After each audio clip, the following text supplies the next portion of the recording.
kebijakannya pun juga dipengaruhi kuat oleh laki-laki. Ia setuju terkait hal itu.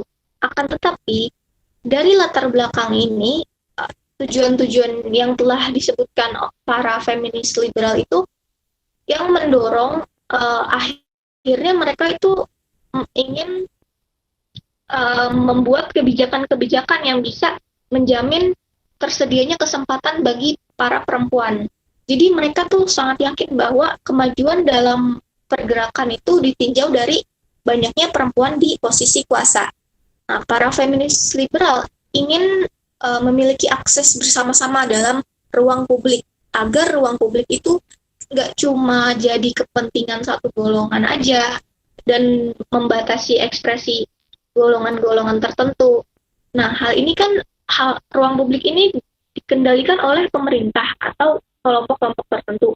Nah, oleh karena itu, agenda feminisme liberal ini berfokus dengan mendukungnya politisi-politisi perempuan supaya mereka bisa memimpin dan memegang kekuasaan penuh untuk mengubah kebijakan hukum dalam menjabat di masyarakat. Nah, jika kita lihat, bisa dibilang gerakan ini hanyalah sebuah paksaan semata karena mereka hanya memaksakan realitas bagi suatu individu atau kelompok. Jadi perjuangan ini dinilai individualistis mengenai kesetaraan. Jadi paradigma feminisme liberal itu tidak melihat bahwa struktur sosial kapitalistik lah yang menyubordinasi hak-hak perempuan. Karena akar permasalahan tersebut tidak berdiri secara tunggal, melainkan memiliki interdependensi dengan akar-akar masalah lainnya, seperti patriarki yang berdiri bersama kapitalisme. Jadi gerakan ini tidak bersifat inklusif ya terhadap seluruh kaum kelas pekerja. Karena kaum kelas pekerja itu juga berjuang untuk keluar dari belenggu sistem kapitalis. Perlu digarisbawahi, perempuan yang memiliki jabatan tinggi itu tidak melulu mengerti dan mendukung konsep persoalan dan kebebasan feminisme. Sayangnya, para feminis liberal ini memberi dukungan penuh terhadap perempuan-perempuan yang berprivilege yang akan menduduki posisi kuasa.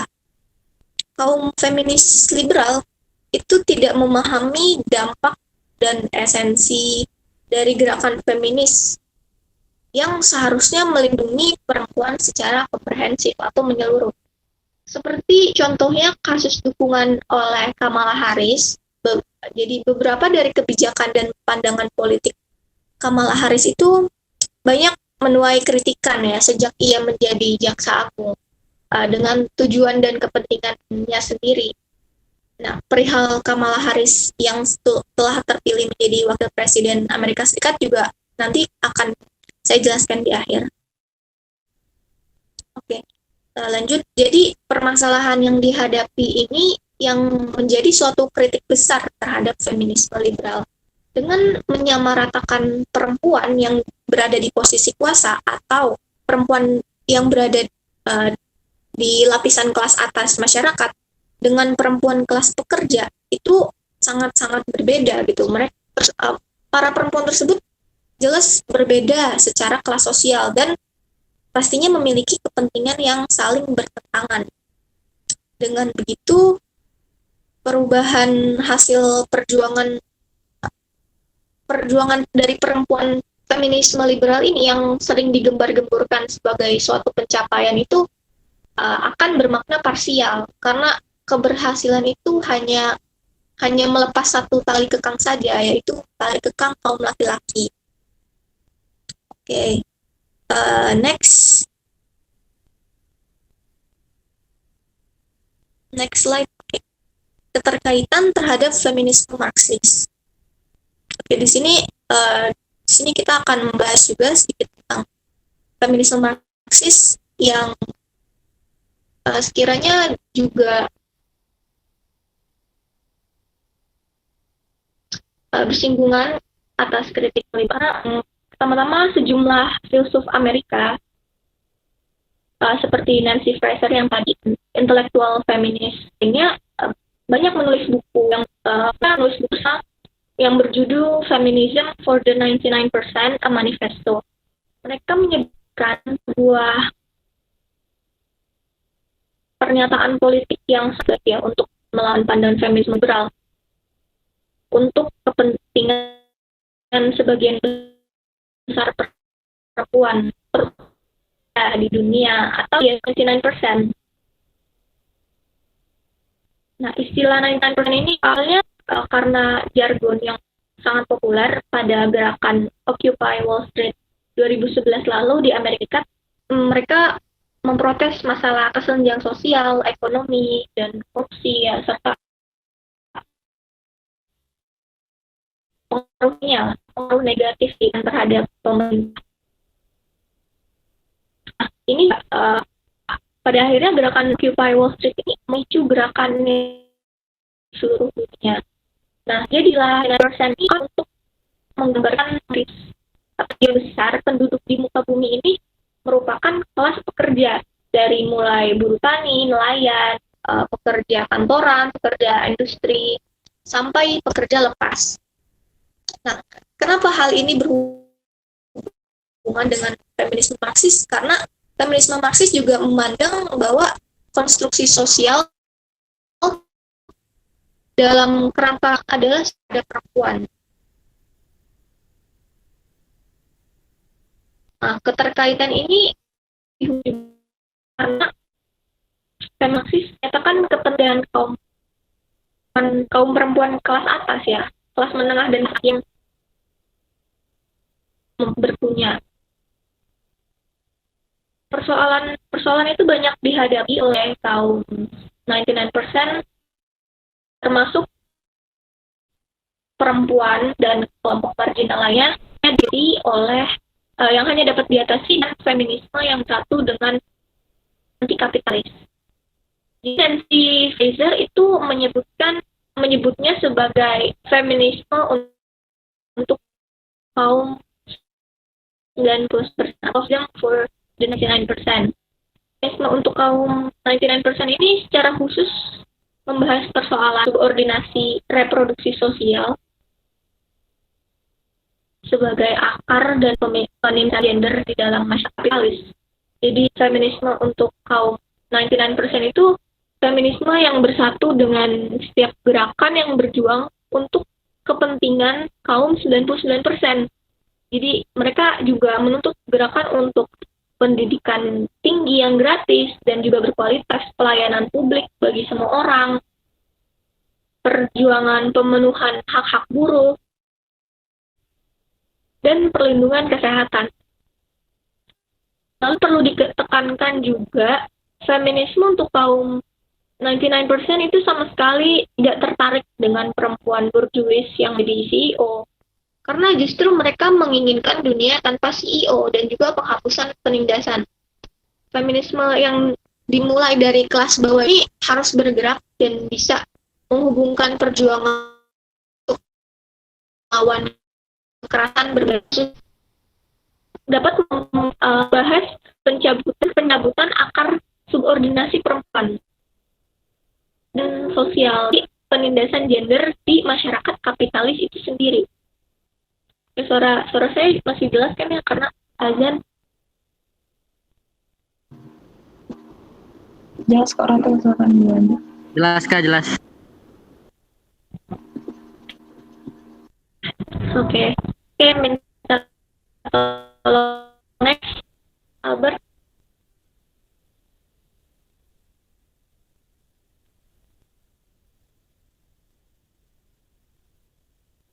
Jika masuk kepada kasus ini, saya akan beritahu garis besar lagi tentang pola pikir dari arus feminisme yang lahir di Barat itu juga akan memunculkan dua cacat politik jika ditinjau dari perspektif kelas.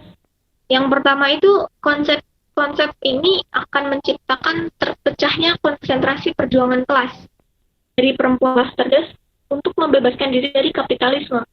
Karena seperti yang udah dijelaskan juga, mereka hanya fokus dan memberikan kepercayaan penuh kepada perempuan-perempuan istimewa yang dapat masuk ke dalam posisi kuasa tanpa melihat aspek-aspek lainnya. Lalu yang kedua, Yang kedua, cacat politik yang kedua adalah konsep ini dapat membentuk perspektif dikotomi gender yang tidak produktif. Maksudnya adalah sebuah perspektif yang memandang bahwa manusia yang berjenis kelamin laki-laki adalah musuh. Terlebih, feminisme itu sendiri akan berbahaya jika menolak perjuangan kelas, yaitu menolak satu-satunya jalan untuk menuju kebebasan kaum perempuan. Dari lewat persatuan perjuangan dari seluruh kaum pekerja, itu juga sangat penting untuk menolak perjuangan kelas, untuk melawan perjuangan kelas tanpa memandang jenis kelamin, gender, nasionalisme, dan sebagainya. Alih-alih bergerak bersama melawan berbagai bentuk penindasan, feminisme liberal malah mengajukan tawaran serta mereka mengadvokasikan program-program yang merugikan sebagian besar perempuan. Nah, kita akan ambil contoh konkret atas isu kritik feminisme liberal ini terhadap kemenangan Kamala Harris sebagai wakil presiden perempuan pertama dalam sejarah Amerika Serikat. Memang hal itu dianggap keberhasilan ya dalam menghancurkan penghalang atas sistem bias laki-laki dan berkulit putih. Banyak yang merayakan kemenangan Harris, termasuk para feminis liberal yang disebut-sebut mewakili perempuan minoritas. Sampai-sampai Kamala Harris ini dijadikan ikon dari feminisme liberal.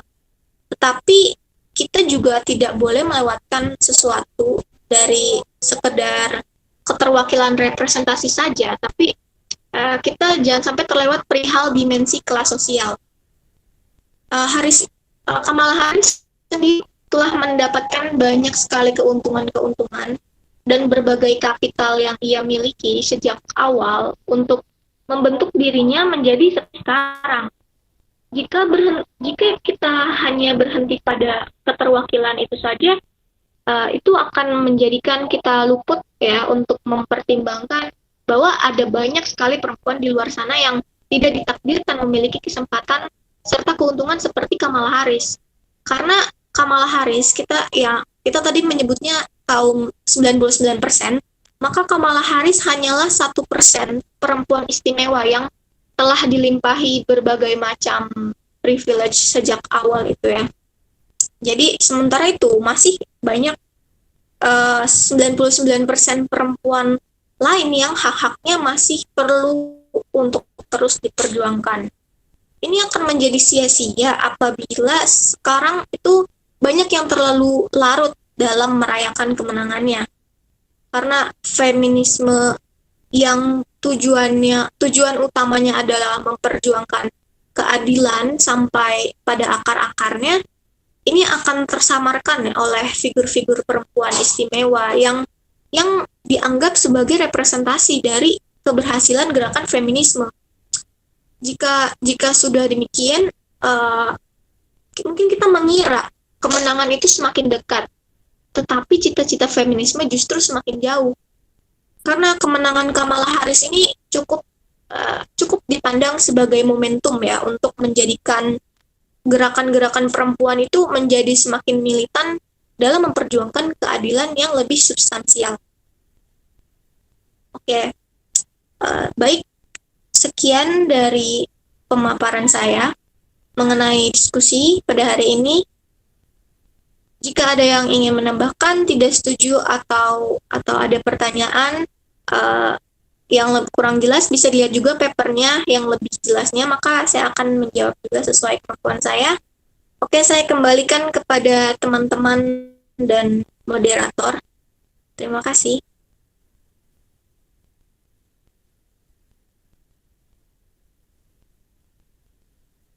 Oke, baik. Terima kasih Ratu buat penjelasannya. Mungkin kalau aku boleh merangkum singkat apa yang dari dijelasin Ratu dari feminisme liberal sendiri tadi, dari feminisme liberal sendiri dia kan terbagi menjadi 3 gelombang. Yang pertama itu dari Wollstonecraft, nanti boleh dikoreksi kalau salah. Seingatku di si Wollstonecraft ini yang dia kritik itu adalah bagaimana si perempuan itu nggak dapat yang sama dalam dalam tanda kutip itu reason gitu, karena pada masa itu kan yang bisa dilakukan oleh laki-laki yang bisa akhirnya laki-laki di ruang publik adalah reason, dan itu yang tidak dipunyai perempuan. Itu satu. Sehingga yang dia berusaha wujudkan itu ya adalah melalui aspek pendidikan yang secara sistem gitu kan. Sama dia mengkritik mungkin dari Rousseau itu karena dia membagi sifat seks antara perempuan dan laki-laki. Itu dia mengibaratkan namanya Emile dan Sophie. Kalau Emile tuh laki-laki di tanah lebih ke dia tuh bisa bersifat justice, courage gitu. Sementara perempuan tuh harus lebih ke yang modesty, dia harus lebih sabar. Itu salah satu kritik yang ituin Wollstonecraft. Oke, mungkin itu. Terus tadi sempat juga disinggung sama Ratu keterkaitannya dengan feminisme Marxis. Dan dari feminisme Marxis sendiri, aku teringat banget sih teori dari Maria Mias tadi, yaitu soal kapitalis patriarki. Itu ya benar sekali kan, gimana sih menggambarkan sebenarnya penindasan strukturalnya itu bukan hanya akses yang tidak dimiliki perempuan, tapi juga dari ditindas secara struktural dari kapitalis sendiri. Mungkin aku menambahkan bagaimana bagaimana gambarannya perempuan ini adalah terus tertindas di dalam bentuk kapitalis patriarki sendiri ini, karena perempuan itu dianggap tidak memiliki economic value. Kenapa? Karena dia bereproduksi, dia memiliki rahim. Itu satu yang dianggap kelemahan perempuan untuk tidak bisa berada di kapitalisme gitu. Karena perempuan nanti akhirnya akan harus ada cuti hamil, harus melahirkan dan mengurus anaknya. Itu sebuah kerangka yang membuat dia nggak bisa masuk kapitalisme karena dia dianggap merugikan secara economic value. Mungkin dari aku kayak gitu. Mungkin dari teman-teman ada yang mau menambahkan, ada yang mau menyinggung apa yang dari disampaikan Ratu, ada yang mau menanggapi? Silahkan, boleh langsung raise hand atau silahkan langsung nyalakan mikrofonnya.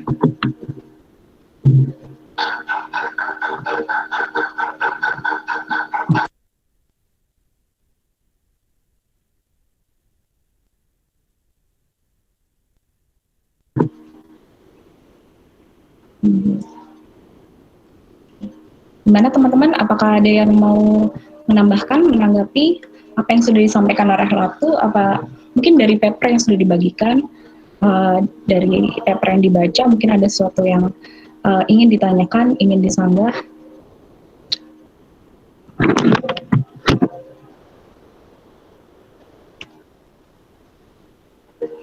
Mungkin aku mengawali dulu aja deh pertanyaan ke Ratu. Kenapa yang Ratu tadi mengaitkan antara kritik terhadap feminisme liberal dan feminisme Marxis. Kenapa? Nggak tahu sih pertanyaannya kenapa. Mungkin karena kenapa yang dipilih adalah kerangka dari feminis Marxis gitu. Padahal kritik untuk feminisme liberal sendiri itu banyak banget gitu, baik dari radikal, apalagi di postkolonial, di third world sendiri itu banyak banget yang mengkritik soal feminisme liberal. Kenapa kok yang diambil adalah kerangka feminisme Marxis buat mengkritik feminisme liberal? Mungkin itu dulu sih Ratu, boleh dijawab nanti biar diskusi yang berjalan dan teman-teman barangkali ada yang mau menambahkan. Iya benar, karena memang feminisme liberal itu banyak banget juga dapat kritikan dari feminisme lainnya, termasuk dari feminisme radikal atau Marxis sosialis dan lain-lain.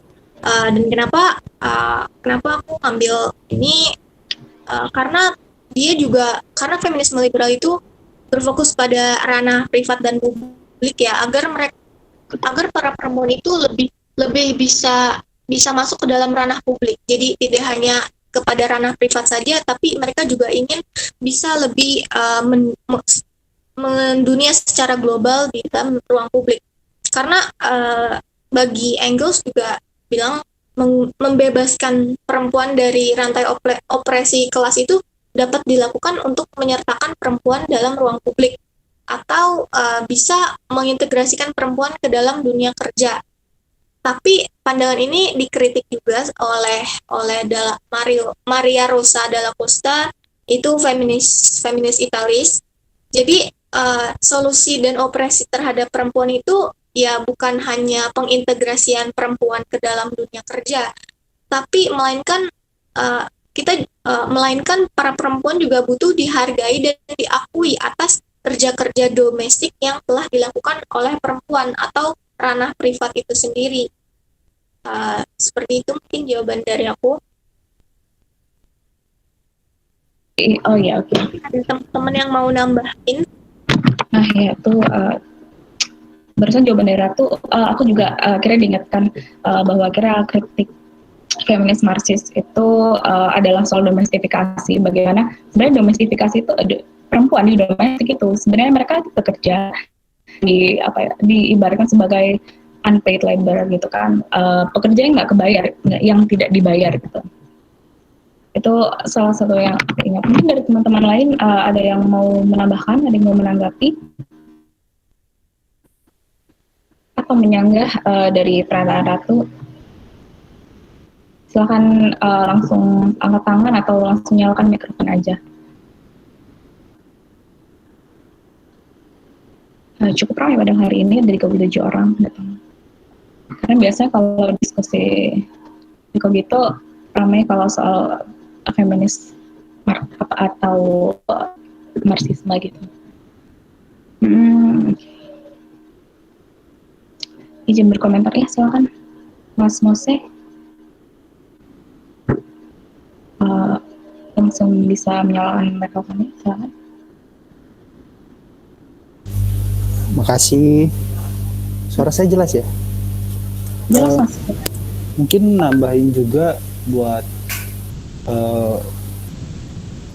mungkin bukan hanya kritik feminis itu bukan hanya soal domestifikasinya, tapi juga soal gimana dalam kebudayaan, dalam pendidikan, dalam peradaban kita cenderung misoginis gitu.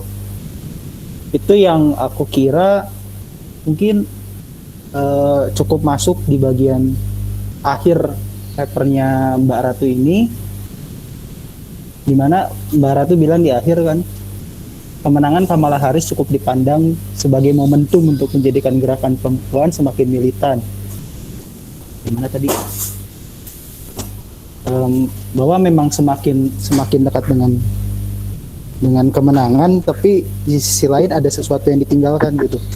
Dan aku kira sesuatu yang ditinggalkan itu adalah bahwa semakin lama perempuan dan peradaban semakin misoginis gitu. Itu yang mungkin terlewat gitu, bahwa kita juga harus sadar bahwa mungkin dalam diri perempuan sendiri, mungkin dalam gerakan feminisme sendiri juga ada misoginisme gitu, dimana fitur-fitur keperempuanan atau fitur-fitur yang dekat dengan perempuan cenderung diabaikan demi bisa mencapai posisi di masyarakat gitu, dengan dalih feminisme gitu. Mungkin kira-kira itu yang mau aku tambahin ke diskusi. Makasih.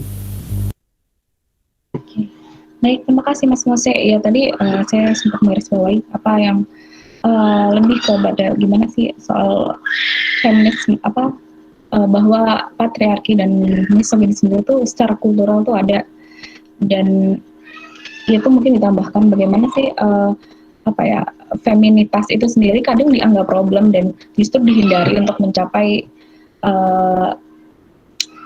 pencapaian perempuan sendiri. Kayak perempuan diibaratkan sebagai lemah lembut dan lebih perasa di segalanya, tapi itu berusaha dihilangkan dengan perempuan harusnya juga bisa gitu menggunakan reason dan berada di ruang publik. Tapi untuk feminis liberal itu apa ya, jatuhnya pada meritokrasi gitu aku rasa, karena benar kekurangan dari feminisme liberal sendiri yaitu dia nggak mencari apa sih dasar permasalahannya ini. Dia nggak tahu secara kultural tuh uh, mungkin bisa jadi perempuan diberi akses pendidikan yang sama, tapi dia nggak tahu produksi pengetahuan itu telah sebelumnya itu sudah diproduksi oleh laki-laki gitu, dan barangkali setelah itu justru apa ya yang akan dipelajari perempuan itu ya hasil konstruksi pengetahuan laki-laki. Mungkin dari aku kayak gitu. Dari aku ada yang mau ditambahkan? Iya, setuju sama Mas Mose dan Mbak Ayom tadi. Selain dari hal-hal yang aku sebutkan tadi, dan juga tadi Mas Mose juga tadi kan mention kalau misalkan bahwa di satu gerakan feminisme itu sendiri juga bisa saja terdapat misoginis gitu. Pasti tentunya di gerakan ini juga ada beberapa, ya pasti ada penyimpangan-penyimpangan yang membuat feminisme itu dipandang negatif atau dipandang sangat-sangat radikal untuk mencapai suatu keinginan kesetaraan tersebut gitu.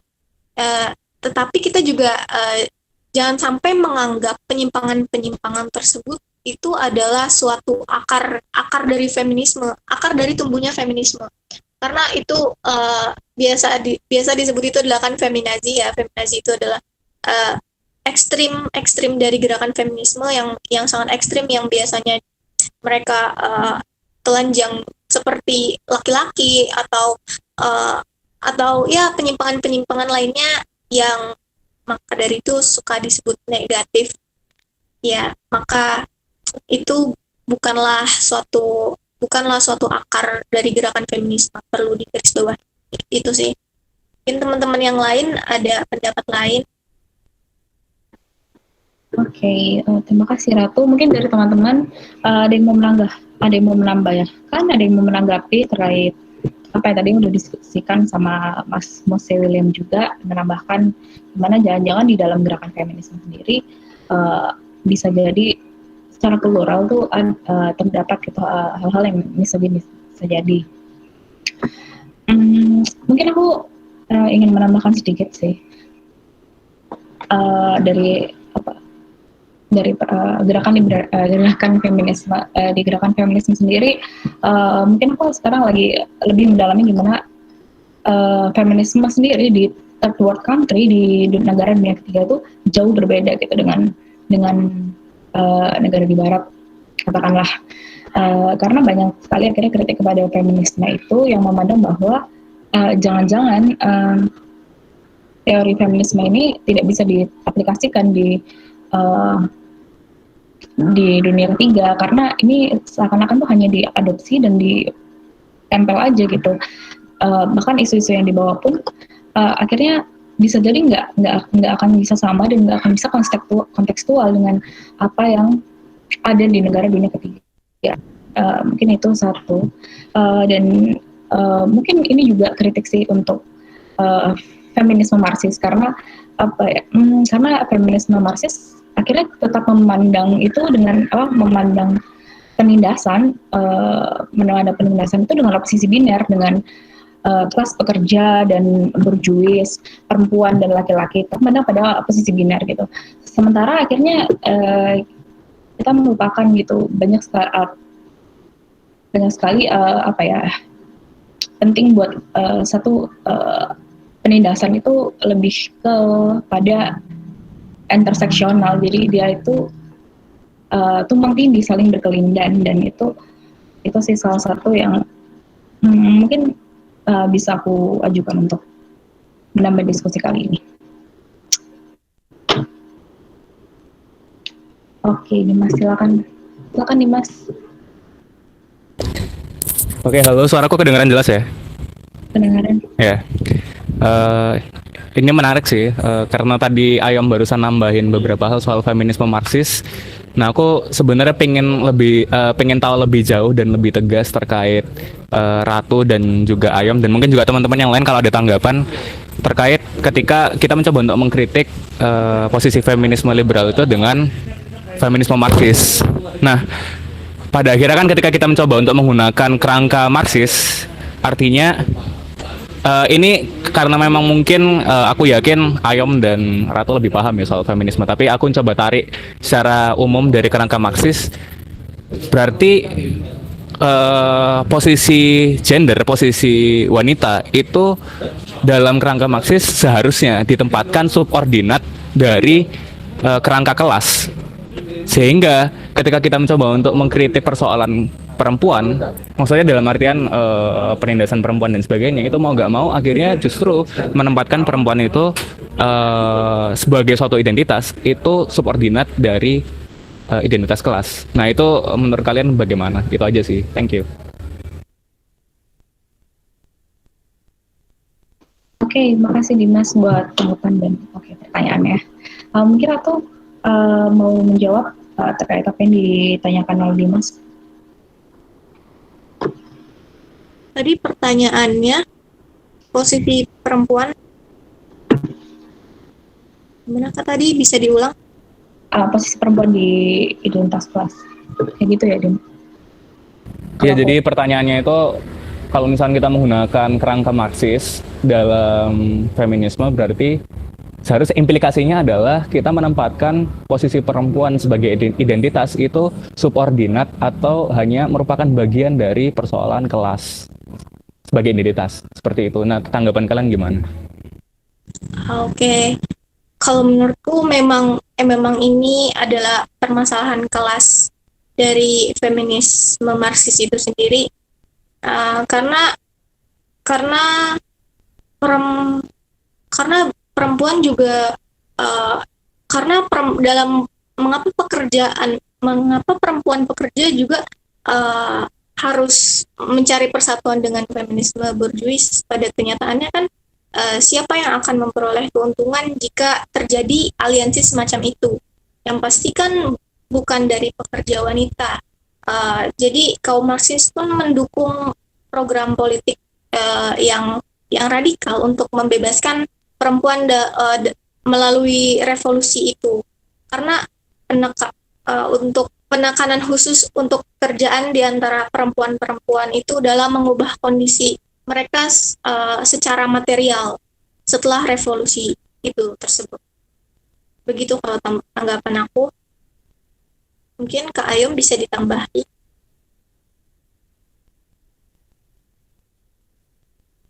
Oke, makasih Ratu. Tadi jawaban Ratu. Mungkin kalau aku mencoba menanggapi ya, dan apa yang aku coba tangkap dari pertanyaan Dimas, gimana sih posisi perempuan di identitas kelas itu? Apakah dia berada satu pada identitas pada kelas pekerja ataukah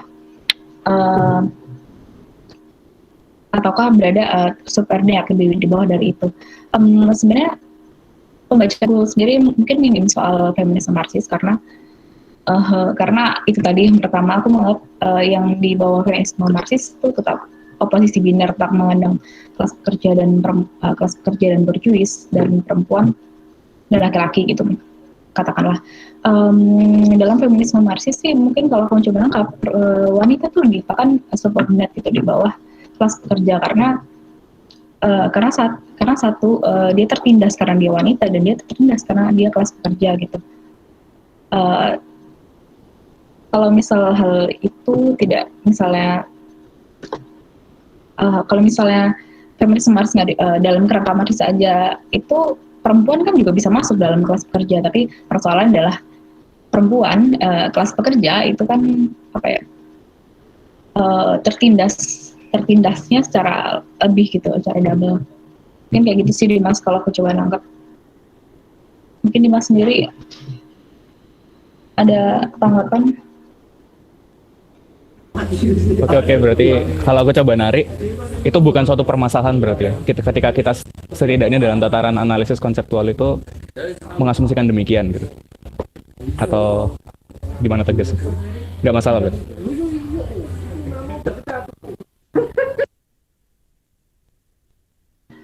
Nggak masalah terhadap nggak masalah terhadap penempatan posisi perempuan sebagai subordinat dari posisi kelas kayak gitu. Karena kan mungkin ini hal yang aku tangkap ketika ada suatu kritik atau keberatan terhadap konsepsi feminisme Marxis gitu, di mana akhirnya seakan-akan bahwa persoalan perempuan itu menjadi persoalan nomor dua gitu, yang akhirnya kemudian nomor dua dalam artian dia ditempatkan sekunder dengan yang primer adalah persoalan kelas itu sendiri kayak gitu. Nah, ada aku rasa mungkin aku nggak bisa sampai nyebut nama, tapi pernah baca-baca sekilas dan garis besarnya keberatannya seperti itu. Cuman di sini aku mungkin ingin coba memahami posisi kalian mengenai persoalan ini gitu. Bagaimana ketika perempuan itu akhirnya sebagai suatu identitas ya, itu ditempatkan subordinat dari identitas kelas. Sehingga persoalan perempuan itu mau nggak mau subordinat juga dengan persoalan mengenai kelas itu tadi gitu.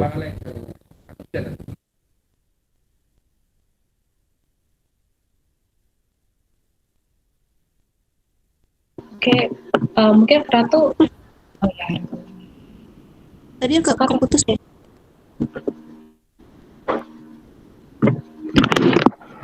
Soalnya Ratu suara Dimas yang nggak keputus, yang keputus. Oh. Oke, berarti tadi keputus ya. Kalau aku tanggap lagi, dari masyarakat tradisional juga dinilai itu memang patriarki. Jadi persoalan kelas ini pastinya sangat berhubungan juga oleh perempuan, karena perempuan juga dalam memegang, karena laki-laki juga memegang monopoli yang sangat berkuasa gitu. Dan perempuan yang awalnya ingin memiliki posisi sentral, tapi malah dianggap kurang berkuasa. Jadi ya ini adalah terkait masalah ya, karena kepemilikan yang membuat laki-laki berusaha untuk mengatur tubuh atau seksualitas perempuan itu akan gimana ya, akan menentukan bahwa memang itu adalah suatu permasalahan.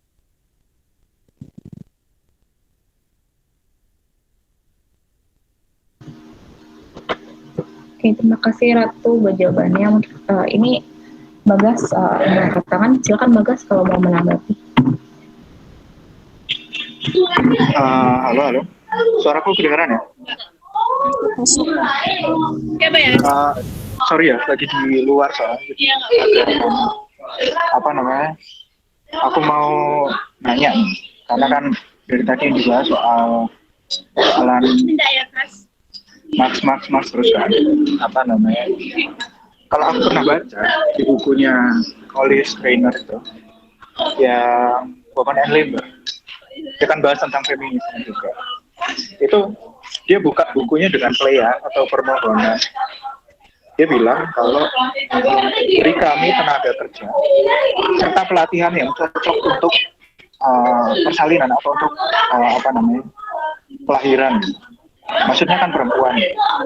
Terus kami menuntut ini itu bukan untuk kami diri sendiri, namun untuk race atau untuk balapan.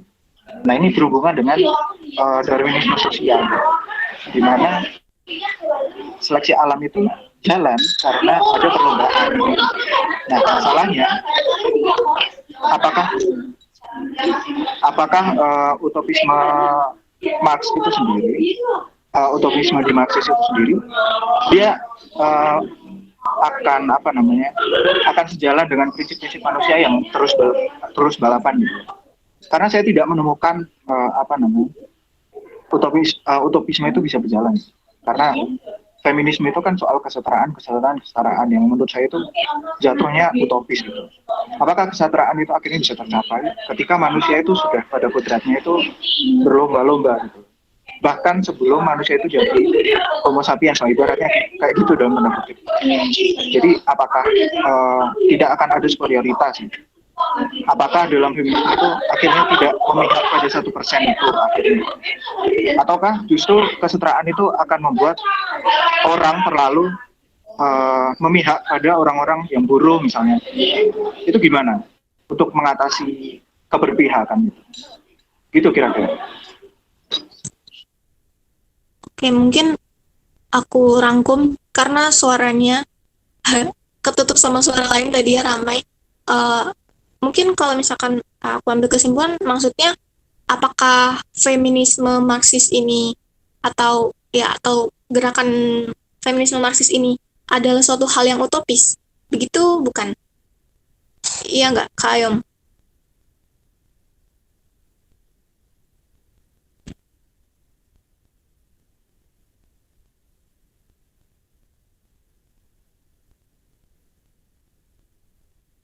Kalau Ketika teologi itu dirubah menjadi antropologi,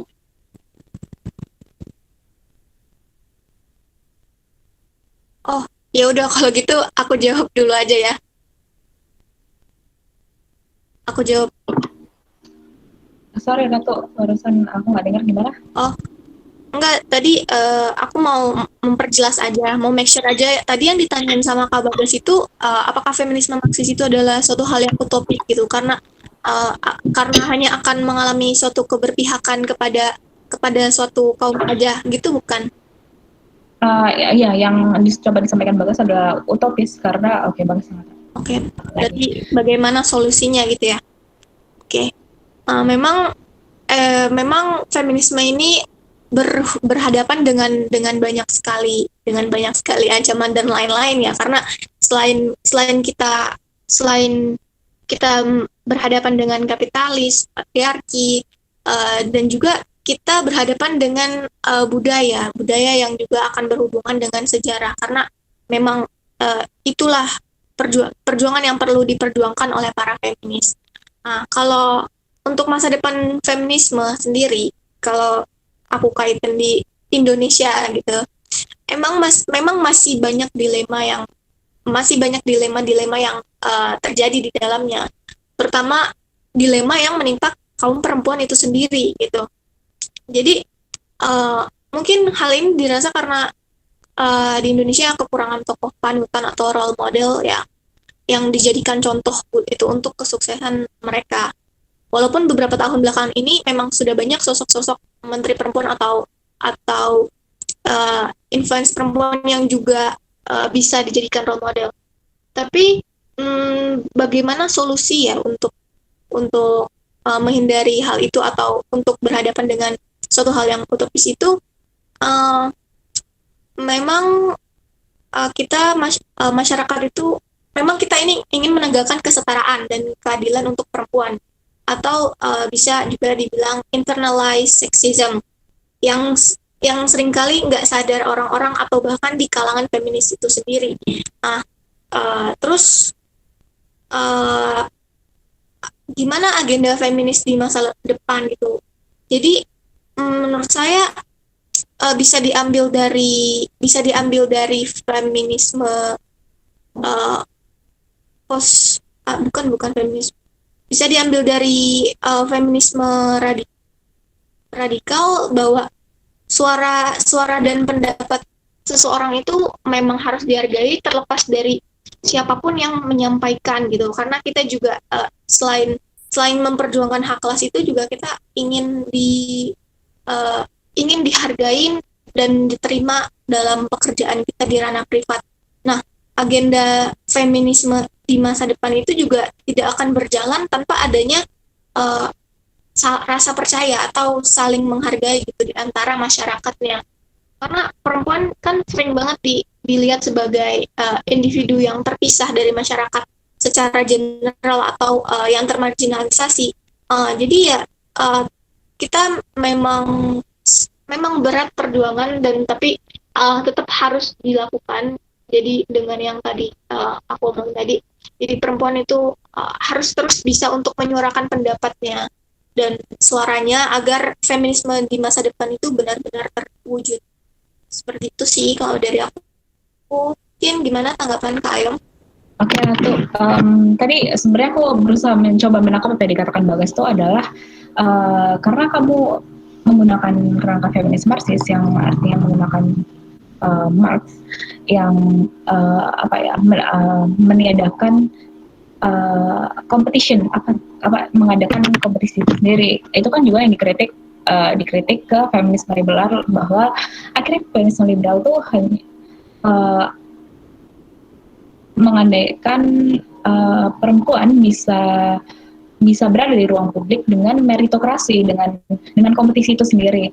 Nah, dengan menggunakan kerangka feminisme Marxis, Bagas mencoba menanyakan apakah bisa kita hidup tanpa ada kompetisi, yang mana itu adalah utopis karena pada dasarnya manusia pasti berkompetisi, kayak gitu sih Ratu. Tadi aku coba tangkap pertanyaannya Bagas, bukan bagaimana feminis Marxis sendiri utopis, tapi bahwa meniadakan kompetisi ini bisa jadi utopis karena itu kan yang dikritik ke feminisme liberal yang dia mendasarkan perempuan bisa berkompetisi di ruang publik sama dengan laki-laki. Itu Ratu. Gitu, oke, baik. Sorry. Okay. Apakah kita bisa menghilangkan kompetisi itu? Oke, tentu tidak ya, karena memang kita sedari kita menjadi sperma pun kita sudah berkompetisi gitu ya. Sampai saat ini pun kita juga berkompetisi, dan itu memang tidak bisa dihapuskan. Tetapi kita pasti mempunyai cara lain untuk dapat mencapai kesetaraan tersebut. Walaupun tadi feminisme liberal juga terutama kaum borjuis juga yang mereka pun ingin berkompetisi karena memiliki agendanya masing-masing atau agendanya sendiri. Tapi kita juga ingin mendukung para kaum 99% itu untuk dapat bisa juga sama dengan kesetaraan antara laki-laki dan kaum 1% itu. Mungkin itu aja sih dari aku. Oke, terima kasih Ratu. Tadi aku melihat ada 2 orang yang udah angkat tangan. Tadi Surya Iman angkat tangan. Mungkin Surya mau menanggapi lebih dulu, terus ada Dimas juga angkat tangan. Ya ini maaf ya, sorry aku datang telat. Maaf ya. Pertanyaanku sederhana. Kalau memang kompetisi tetap ada dalam kerangka Marxis itu bagaimana cara kerjanya? Pertama, dan kedua, dari awal memang kerangka Marxis itu ya menghilangkan hanya kompetisi, karena bagi Marx sendiri pasar bebas bukan melahirkan sebuah kebebasan sejati, melainkan sebuah perindasan di atas kebebasan. Ya toh. Dan kedua kalau kita ngomong feminis Marxis habis itu ngomongin tidak ada persaingan, berarti kan keluar dari kata Marxis tersebut. Itu kan jadi kontradiksi ya. Sudah saja aku cuma nambahin karena serasa argumennya kurang pas gitu loh. Monggo ditanggepin. Ya. Oke, benar. Itu opini pribadi dari saya sendiri. Mohon maaf, tapi memang betul yang tadi saya katakan itu adalah suatu kontradiksi dari yang saya jelaskan dari feminisme Marxis itu. Karena feminisme Marxis itu ingin menghapuskan suatu perlombaan atau ya kompetisi tersebut. Mungkin teman-teman bisa membantu. Oke, terima kasih Ratu sama Surya buat tanggapannya. Tadi aku juga sempat berpikiran yang sama dengan Surya. Mungkin Dimas mau menanggapi, kamu sudah angkat tangan. Silakan Dimas. Oke, aku masuk ya. Kebetulan apa yang Surya tanggapin itu juga berhubungan dengan aku sih, dan barangkali ini bakal menarik karena pembacaanku terhadap Marxis itu beda. Karena poinku adalah justru tidak ada keterkaitan antara penghilangan kompetisi dalam suatu masyarakat yang kita cita-citakan dalam kerangka Marxis maksudnya dengan dengan Marxisme itu sendiri gitu. Karena itu yang kemudian barangkali aku rasa menjadi problem pembacaan kita terhadap Marxisme, karena aku rasa untuk bisa menciptakan suatu keadilan. Aku pakai diksi keadilan ya. Dan poin pertama adalah keadilan itu selalu partisan, sehingga ya memang pada akhirnya akan selalu berpihak gitu. Cuman akhirnya sebelum aku lanjutin ke tadi, keberpihakan itu bukan keberpihakan pada, kalau aku coba tarik dari problem yang tadi kalau nggak salah disebut oleh Bagas ya, apakah pada akhirnya akan berpihak pada perempuan aja gitu ya. Aku nggak tahu itu tadi dibahas apa enggak, tapi barangkali ada pemikiran seperti itu bahwa kalau misalkan pada akhirnya akan ada suatu keadilan dan Marxisme itu sebagai suatu kritik ideologi itu selalu berpihak, maka akhirnya apakah berpihaknya akan selalu pada perempuan dan kemudian akhirnya laki-laki bakal menjadi subordinat terhadap perempuan? Dan aku rasa tidak. Kenapa? Karena ketika kita mencoba untuk menarik konsekuensi dari penggunaan Marxisme sebagai kerangka metodologi dan apa ya, sebagai kerangka metodologi, dan aku mungkin akan selalu menekankan bahwa ketika kita menyebut kata Marxis, maka sebelum dia kita sebut sebagai suatu paham ekonomi politik, maka yang jauh lebih dahulu dan lebih primer itu adalah bahwa Marxis itu sebagai suatu kerangka metodologi, sebagai suatu kerangka analisis. Nah, keberpihakannya justru bukan pada pihak perempuan tapi pada kelas itu sendiri. That's why akhirnya kelas itu menjadi kebalik, perempuan itu menjadi subordinat terhadap kelas, karena ketika keberpihakannya ada pada kelas, maka akan bukan menjadi suatu problem untuk melakukan suatu emansipasi gitu. Jadi nggak akan ada suatu counter patriarkisme oleh perempuan gitu. Tapi balik ke tadi, aku rasa kesetaraan itu udah ada relevansinya dengan persaingan itu sendiri sih, karena persaingan itu kan suatu hal yang inherent dalam katakanlah kapitalisme gitu kan. Dan aku rasa dari pembacaanku terhadap Marxis itu bukan persoalan kita untuk menolak kapitalisme secara menyeluruh. Bahkan Marx sendiri memuja kapitalisme gitu, bahwa kapitalisme ini suatu invensi yang baru dalam sejarah peradaban umat manusia gitu. Dan Marx memuji. Yang jadi problem adalah sistem kapitalis ini menciptakan bahasanya itu kesenjangan. Nah, yang ditolak kesenjangannya bukan sistem kapitalismenya seperti itu. Maksudnya dalam arti yang baik gitu ya. Ketika kompetisi adalah suatu hal yang bisa membawa pada kemajuan yang lebih baik, aku rasa nggak perlu untuk menghilangkan kompetisi gitu, meskipun itu dalam kerangka Marxis. Tapi ketika kita masuk pada detail, itu menjadi persoalan lain. Dan mungkin aku juga belum bisa menjawab sampai sedetail itu gitu. Tapi itu jawabanku sih, gitu aja.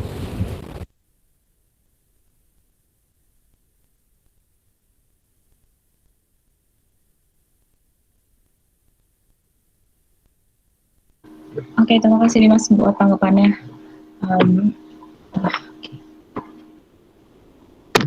Mungkin dari Ratu ada yang mau menambahkan ya, yang ditanggapi Dimas. Di beberapa kolom chat juga udah ada yang bertanya, dan dari Bagas sendiri.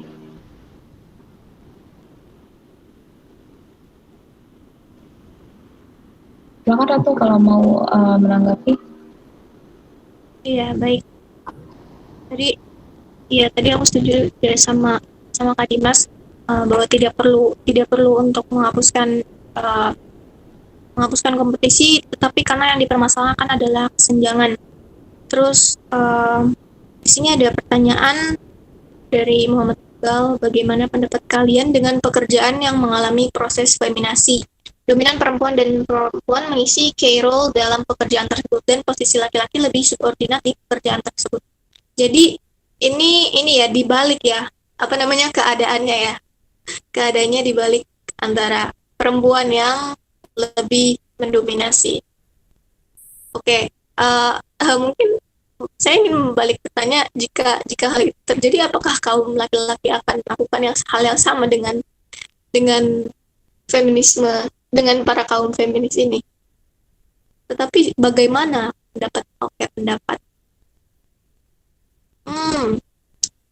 Tentunya sebagai kaum feminis yang sebagai kaum feminis yang juga ingin keadilan atau kesetaraan dengan perempuan, ingin menghindari hal tersebut agar tidak terjadi kesenjangan lagi, agar tidak terlalu mendominasi, agar kita juga, walaupun memang kita lebih dominan kan dari pertanyaannya, walaupun kita dominan, tapi kita juga sebisa mungkin agar tidak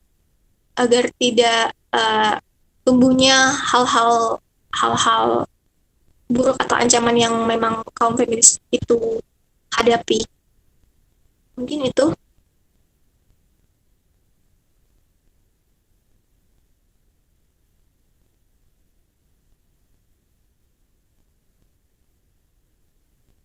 Kalau tanggapan Kak Ayom gimana kalau misalkan dari pertanyaan Muhammad Iqbal ini? Oke. Terima kasih.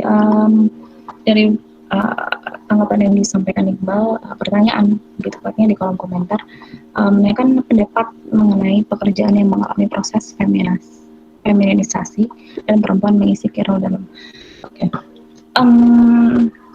Pasti ada satu ranah. Pastinya misalnya jadi suster pasti itu didominasi oleh perempuan, tapi bagaimana sebenarnya yang coba dilihat tuh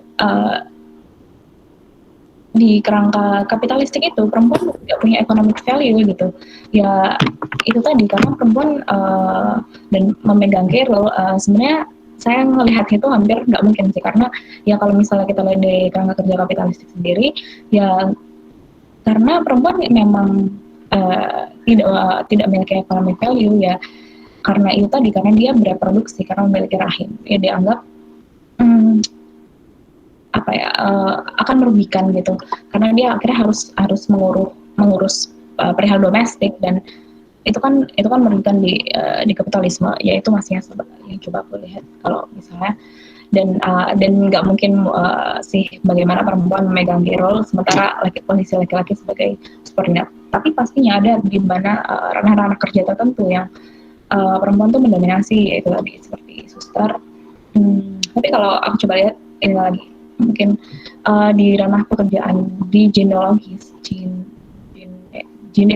itu pekerjaan yang berhubungan dengan genitalia perempuan itu pun juga didominasi dengan laki-laki gitu, bukan sebaliknya jeleknya yang dikatakan sama salah satu feminis radikal Mary Daly, bahkan di ranah yang harusnya perempuan bisa mengatur dirinya sendiri itu pun kita ditentukan oleh dominasi laki-laki gitu ya, seperti itu sih mungkin kalau tanggapan gue. Jadi apakah bisa perempuan mengisi role dalam pekerjaan posisi tertentu dalam kerja kapitalistik? Mungkin hampir enggak, dengan kondisi yang misalnya kalau kita lihat di masyarakat feminisme liberal ya terjadi karena itu tadi meritokrasi. Kayak gitu mungkin. Surya angkat tangan lagi, sama Surya.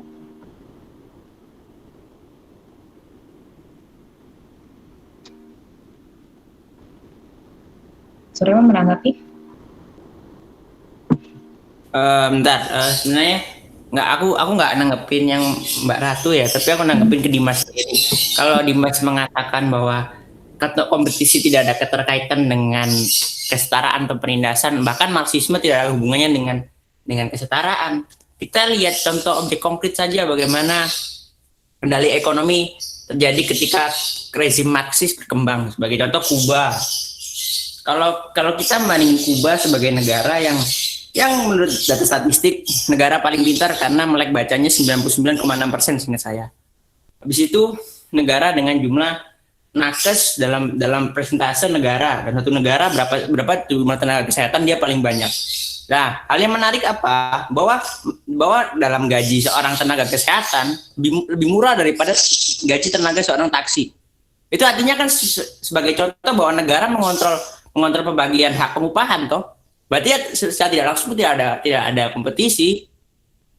Coba kita asumsikan negara seperti Kuba yang menganut rezim Marxis dikorelasikan dengan negara yang Indonesia gitu yang neokapitalis yang masih mau berproses itu menjadi neoliberal. Bagaimana? Kita lihat gaji dokter aja udah beda. Ya memang pelayanan yang dimiliki bahkan pelayanan yang dimiliki oleh seorang tenaga kesehatan yang berasal dari Kuba itu sampai menjadi sebuah acuan contoh bagi negara Indonesia. Padahal pertimbangannya tadi gajinya sedikit. Persaingannya seperti itu saja, dan tidak ada persaingan bahkan menurutku masih begitu kan. Tapi yang menarik tadi bahwa kompetisi itu memang tidak ada dalam kerangka Marxis. Aku belum pernah melihat contoh rezim Marxis atau bahkan di bukunya. Tapi kalau seingat saya, monggo kalau dikoreksi, itu tidak ada menekankan bahwa Marxis bisa bertahan dalam kerangka kompetisi. Kita ambil contoh lagi apa? Ya, Uni Soviet. Bagaimana cara Uni Soviet menanggulangin resesi ekonomi yang inflasi dan resesi ekonomi sekitar 80-an? Bagaimana? Yuk tetap aja toh. Akhirnya produksi ditingkatin terus. Efeknya apa? Harga uang menurun. Nggak ada kompetisi lagi. Sama aja. Karena Marxis memang menurutku nggak ada kompetisinya. Dari awal memang begitu berdirinya. Mungkin ketika itu dibawa oleh post Marxis itu mulai berubah. Mungkin. Monggo jelasin aja, monggo. Ini untuk pertanyaanku Dimas. Kalau untuk ke Ratu cuma sederhana. Bagaimana feminisme Marxis ini bisa berkembang dalam kerangka politik masa kini? Aku masih berpikir seperti itu. Jika kita feminisme Marxis acuannya aku lupa namanya. Nah, pokoknya ketika acuannya sekitar tahun 70-an, era-era counterculture, itu mungkin sudah nggak berkembang pada saat ini karena kerangka demokrasi masa kini ya demokrasi liberal. Itu bagaimana feminisme Marxis bisa bertahan jika masih mengkritisi seorang entitas yang disebut kapital, tenggung itu nggak bisa. Kita udah ada neo Marxis, udah ada post Marxis, itu masih aja kan Marxis belum menang juga. Bagaimana coba itu feminisme Marxis bisa berkembang? Aku mikir itu aja. Terima kasih. Oke, terima kasih buat tanggapannya Surya. Dimas sudah angkat tangan duluan, mungkin mau menjelaskan dan menyanggah apa yang dikatakan Surya. Silakan Dimas, baru setelah itu Ratu boleh menanggapi pertanyaan dari Surya. Kayak gitu ya. Silakan Dimas. Oke, ini menarik ini. Ini sorry ya sebelumnya, mungkin pembahasannya jadi lebih membahas Marxisme, tapi aku rasa ini penting ya, karena mau nggak mau juga berkaitan. Jawabanku kayak gini, ini poin pertama ya. Biasanya bagaimana orang itu menyangkal tesis-tesis Marxis itu dengan mereka melihat data-data empiris. Nah, dan dari data empiris itu kemudian akhirnya menegasikan teori itu sendiri. Nah, itu yang kemudian menjadi problem. Problemnya kenapa? Karena kalau aku coba membahas secara metodologis ya, falsifikasi itu sifatnya nggak satu arah seperti itu. Artinya apa? Misalkan, mungkin ini berbeda dengan yang ditarik Surya, tapi katakanlah, oh ya Marxisme gagal, Marxisme dalam tanda kutip utopis. Kenapa? Ya soalnya Uni Soviet gagal, runtuh gitu kan. Alain Badiou itu dalam bukunya, ya dia bilang nggak ada posisi ekstra politik satu. Artinya apa? Ketika kita mencoba untuk menilai persoalan-persoalan yang ada dalam konteks ini ya, rezim-rezim sosialis Marxis, ya kita nggak bisa menggunakan kritik yang itu dari luar. Kalau kemarin kan sempat bahas soal HAM dan sebagainya, tapi bukan berarti aku mendukung. Aku tetap ketika akhirnya Surya mengajukan persoalan bahwa dicoba harga gaji seorang pegawai taksi jauh lebih tinggi daripada dokter. Apakah itu problem? Aku bilang iya itu problem. Tapi apakah itu pada akhirnya justru menunjukkan bahwa Marxisme itu sendiri sebagai suatu tesis yang salah atau setidaknya lemah? Belum tentu. Kenapa? Karena Marxisme itu kan proyek untuk kita bereksperimen secara sosial. Domain penerapannya mana? Di masyarakat. Ketika ada eksperimen yang gagal, dicoba lagi, evaluasi teori coba lagi. Nah, jadi aku rasa agak cukup sulit ketika kita akhirnya mencoba untuk membatasi verifikasi atau upaya falsifikasi Marxis hanya pada data-data empirik gitu. Nah, tapi kalau misalkan tadi balik ke persoalan-persoalan di luar data-data empirik itu, Marxisme itu sendiri, aku rasa memang tetap dia tidak yang tadi aku sampaikan itu, sorry ya agak ramai, misalnya aku juga lagi di luar kayak Bagas. Yang aku sampaikan itu adalah bahwa antara kesetaraan itu tidak ada relevansinya dengan persaingan kayak gitu, karena persaingan bisa tetap eksis dan kesetaraan bisa tetap diwujudkan kayak gitu. Tapi aku lebih suka pakai diksinya keadilan ya. Nah, dan terkait apa yang disampaikan oleh Bagas di chat ya, kalau Bagas sendiri, ini aku coba menarik ya, itu lebih mendukung berjalannya suatu market itu secara free dengan prinsip laissez-faire karena disesuaikan dengan kodrat. Nah, itu posisi yang juga dianut oleh para sosial demokrat bourgeois kayak gitu. Meskipun aku nggak suka pakai slogan-slogan seperti itu. Nah, problemnya itu bukan apakah kebebasan itu disesuaikan dengan kodrat apa enggak. Ketika sesuai dengan kodrat, maka dijalankan secara alamiah. Maksudnya ketika pada akhirnya perempuan dilepas di masyarakat, laki-laki dilepas di masyarakat, maka pada akhirnya terjadi subordinasi atau penindasan oleh laki-laki kepada perempuan, maka itu alamiah, bukan problem seperti itu. Tapi kalau kita coba ambil perspektifnya Gramsci ya, persoalannya itu adalah bahwa ketika seseorang itu ada di posisi kuasa, dia akan menciptakan suatu hegemoni. Nah, sehingga akhirnya ketika dia memegang kuasa, akan sangat sulit untuk melepaskan kekuasaan itu dari pihak-pihak yang itu memegang kuasa itu tadi. Maka kalau misalkan mungkin ya, kalau aku coba tarik implikasi prinsip market economy laissez-faire itu pada persoalan perempuan, bukan pada akhirnya bahwa ini yang menjadi problem persoalan feminisme liberal. Ya udah, yang penting merit, yang penting meritokrasi. Kalau misalkan perempuan itu dia nggak mampu, maka ya emang salahnya dia sendiri. Persoalannya adalah problem penindasan perempuan itu berlapis layernya kayak gitu. That's why layer pertama itu adalah persoalan ekonomi, persoalan ekonomi politik gitu.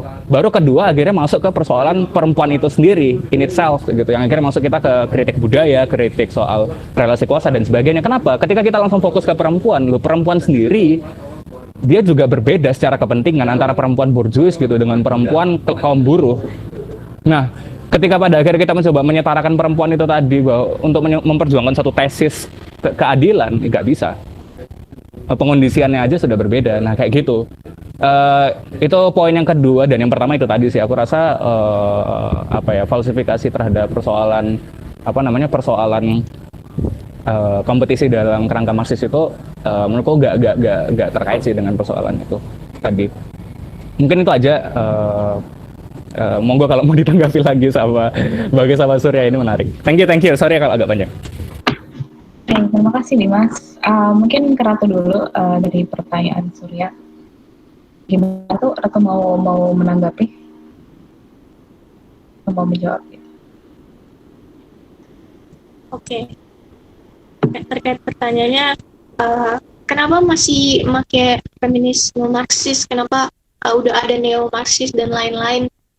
Bagaimana implementasinya sekarang? Apakah masih relevan gitu kan ya?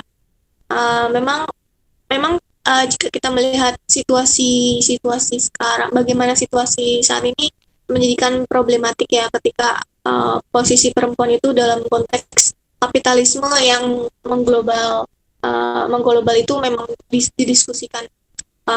Nah, masalah ini memang berkembang dan sedikit mempunyai relevansi yang melihat pada situasi meningkatnya perempuan dan angkatan-angkatan kerja yang unpaid tadi ya, yang tidak dibayar di seluruh dunia, yang mengakibatkan perubahan dalam kapitalisme global.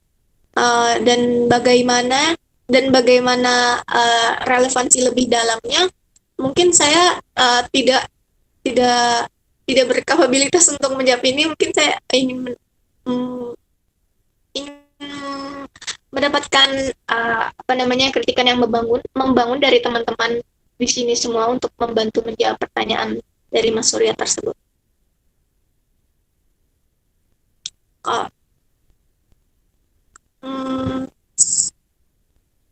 Kalau untuk pertanyaannya tadi saya lihat di komentar, fenomena glass ceiling, ya memang itulah fenomena yang terjadi, terutama di feminisme liberal itu. Jadi feminisme untuk kaum 99% juga sama sekali tidak tertarik untuk fenomena glass ceiling itu, apalagi yang tadi sudah saya sebutkan ya, merayakan para perempuan borjuis yang menjadi CEO.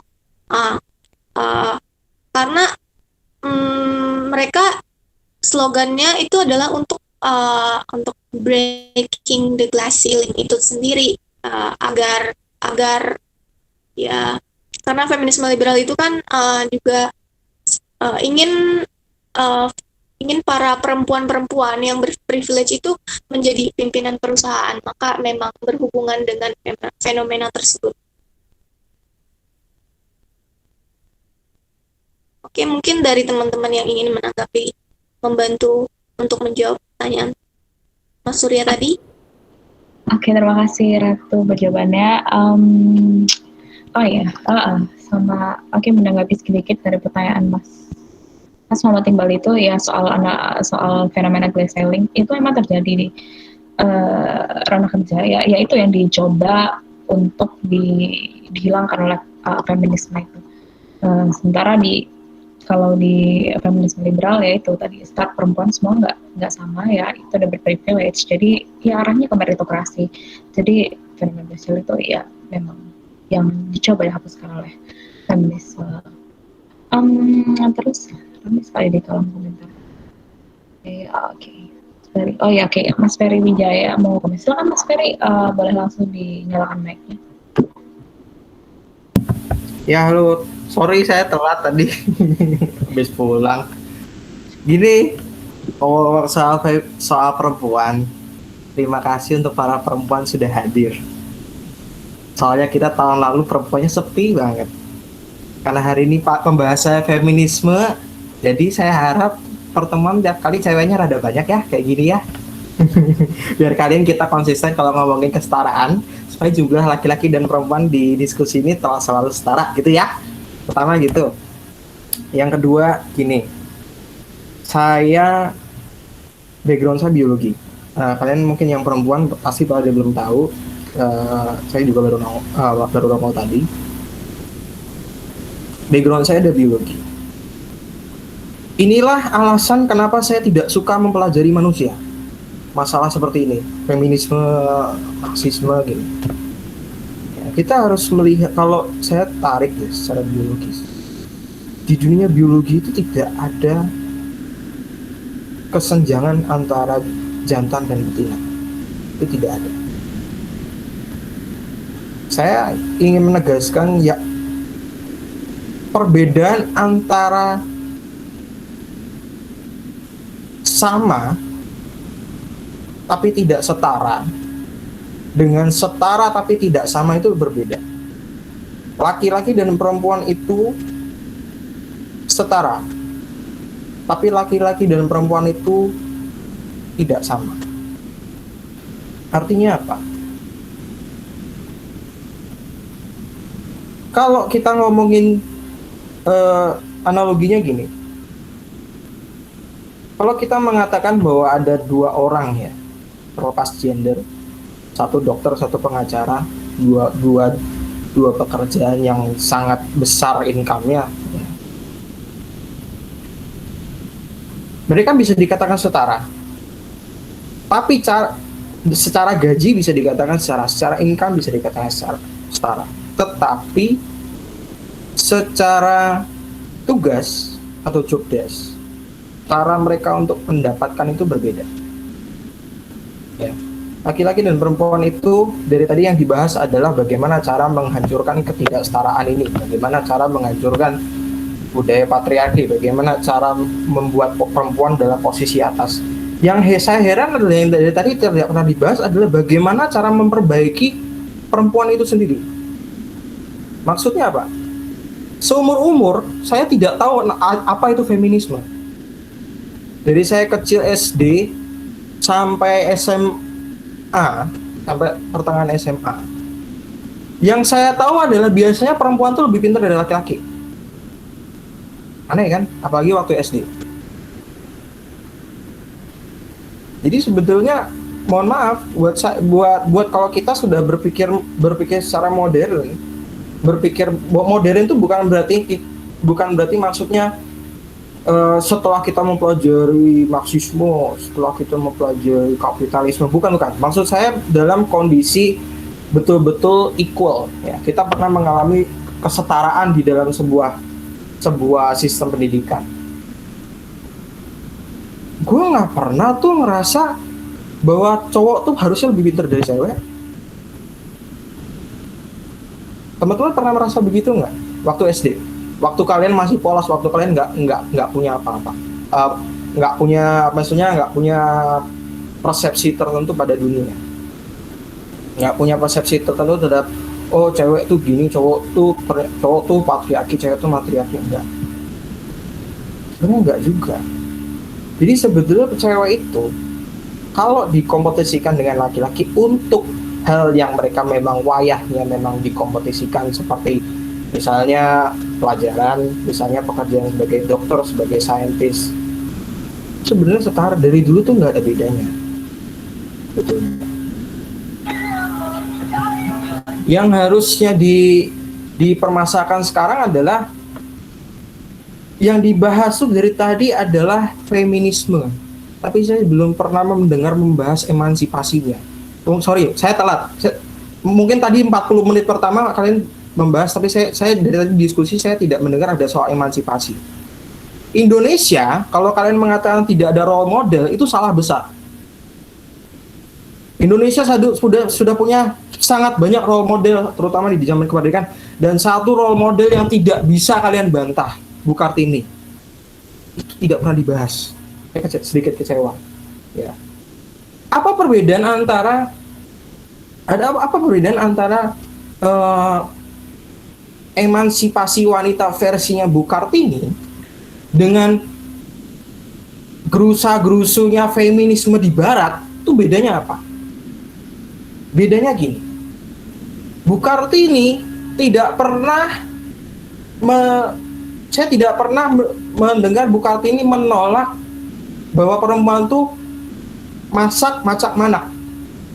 Oh ya, 3M ya. Masak, macak, manak. Masak berarti tugas perempuan hanya memasak di dapur. Macak, tugas perempuan hanya berdandan. Manak, tugas perempuan hanya ya hubungan gauli, kemudian keluarlah anak dan kemudian ngurus anak. Ya. Sebetulnya dia tidak pernah menyangkal tugas perempuan adalah 3 itu. Yang dipermasalahkan Bu Kartini adalah kenapa tugasnya hanya 3 itu. Ya, Bu Kartini tidak mengurangi kewajiban perempuan, justru berharap perempuan menambah kewajibannya. Gitu. Karena merasa perempuan juga bisa punya andil dalam mengambil keputusan di dalam dalam mengambil keputusan demi keluarga, demi masyarakat, demi negara. Perempuan juga bisa, tetapi dia tidak pernah mengurangi itu. Tidak pernah mengurangi tugas perempuan klasik Jawa yang masak, macak, dan manak. Bahkan dalam gerakannya Bu Kartini, suaminya 100% mendukung. Suaminya berarti kan tidak merasa teropresi dengan adanya feminisme. Sedangkan kalau lihat di Barat, ada feminisme sangat diopresi. Saya aja sebenarnya sangat terganggu dengan feminisme versi Barat. Karena feminisme versi Barat tugasnya adalah ingin menghilangkan kewajiban perempuan. Perempuan tidak lagi ingin masak. Perempuan maksudnya mengurus rumah tangga. Perempuan tidak ingin lagi berdandan. Ya. Perempuan tidak ingin lagi punya anak. Itu trouble-nya. Sedangkan di Barat, kalau kalian lihat, Hillary Clinton ketika menjadi presiden, apa nomor 1 yang menjadi, maksudnya hal jual apa yang menjadi nomor 1 di sana? Kalau kita menjadi presiden, kita pengen mencalonkan diri sebagai ketua, kita kan punya 1 nilai jual kan, 1, 2 apa, 2 gue begini, 3 gue begini, gitu kan? Itu maksudnya marketingnya kita untuk menjadi seorang pemimpin itu kan ada tuh. Ya kan? Nilai jualnya apa nomor 1 Hillary Clinton? Hanya 1, karena dia perempuan. Saya benci itu. Ya, jangan membuat feminisme Barat itu membuat hanya karena kamu perempuan kamu bisa jadi presiden, hanya karena kamu gay kamu bisa jadi presiden, hanya karena kamu lesbian kamu bisa jadi presiden. Itu namanya politik identitas dan itu sangat low. Itu busuk banget. Nggak pernah dibahas Hillary Clinton itu punya prestasi luar biasa. Oh, itu nggak dibahas. Bukan itu yang dibahas. Selalu yang dibahas adalah menjelekkan lawannya, si Trump, atau mengatakan bahwa gue tuh perempuan. Kalau misalnya gue kepilih, gue bakal menjadi presiden perempuan pertama di US. Dan akhirnya US akan betul-betul menjadi sebuah negara yang setara. Bullshit. Saya kalau jadi orang Amerika, tolong please, masih banyak perempuan bagus di Amerika. Kenapa yang kepilih Hillary Clinton untuk menjadi presiden wanita? Jadi akhirnya masalahnya tuh bukan di Hillary Clinton tuh punyanya vagina, bukan. Masalahnya tuh yang punya vagina ini bermasalah gitu loh. Gua sedikit vulgar. Karena apa? Bu Mega bisa kok mengatur negara. Bu Mega bisa punya kapasitas itu. Ya kan? Akhirnya diperbaiki pertama kalau ingin mencapai sebuah yang kesetaraan yang sebetulnya perempuan inginkan, sebetulnya tuh saya tahu perempuan tuh tidak ingin mengambil pekerjaan laki-laki. Ya, saya ingatkan di dalam dunia biologi, ya, siapa yang expendable?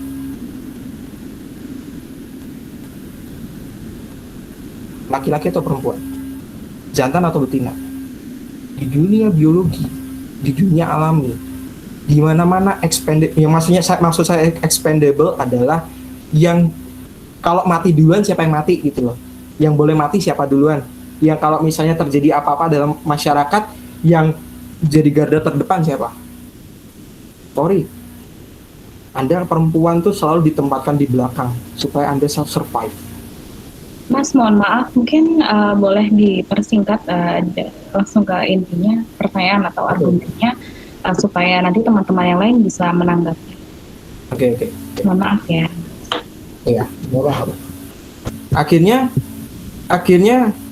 laki-laki itu expendable. Pekerjaan berbahaya itu selalu ditempatkan ke laki-laki. Kematian pertama di dunia biologi itu pasti terjadi pada jantan. Tidak mungkin pada betina. Jantan akan mati-matian melindungi betina. Ya. Jadi, pertama ya, tolong yang dibahas itu pertama adalah bagaimana cara mengemansipasi perempuan, memberdayakan perempuan. Ya. Pertama itu, karena laki-laki yang cemen itu takut kalau perempuan berdaya. Perempuan kalau berpendidikan tuh mereka takut. Kita nggak bahas laki-laki model banci begini, ya. Jangan dibahas itu. Yang dibahas adalah ketika cowok ini ketemu dengan cewek yang maksudnya berpendidikan, bagaimana dia menghadapinya, ya. Terus yang kedua, saya tahu perempuan tidak maksudnya bukan adalah take over pekerjaan laki-laki. Itu tidak pada wayahnya. Karena yang expendable di dalam masyarakat itu pasti jantan, bukan betina. Ya. Yang ketiga, kalau feminisme hanya berkutat pada siapa yang memegang kekuasaan, berarti itu bukan feminisme namanya. Balik.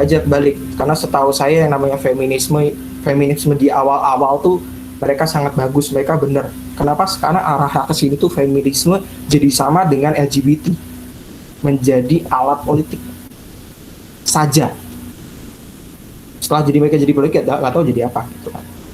Oke, teman-teman, karena saya sudah kasih warning, saya off dulu, ya. Baik, terima kasih Mas Ferry. Tanggapannya cukup panjang, sangat panjang saya kira, karena tadi ada beberapa poin yang Mas Ferry katakan gitu.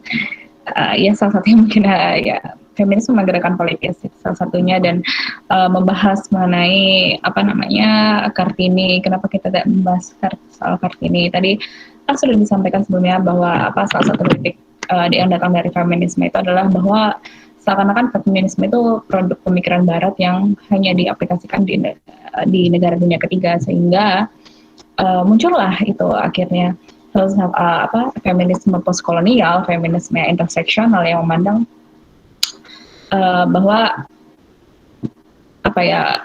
permasalahannya itu, kalau permasalahan feminisme itu harus dikontekstualkan dengan masing-masing wilayah gitu. Mungkin seperti itu. Dan kenapa kita tidak membahas Kartini? Ya mungkin bisa dilanjutkan oleh teman-teman yang lainnya. Oke. Mungkin aku mau nambahin sedikit lah ya.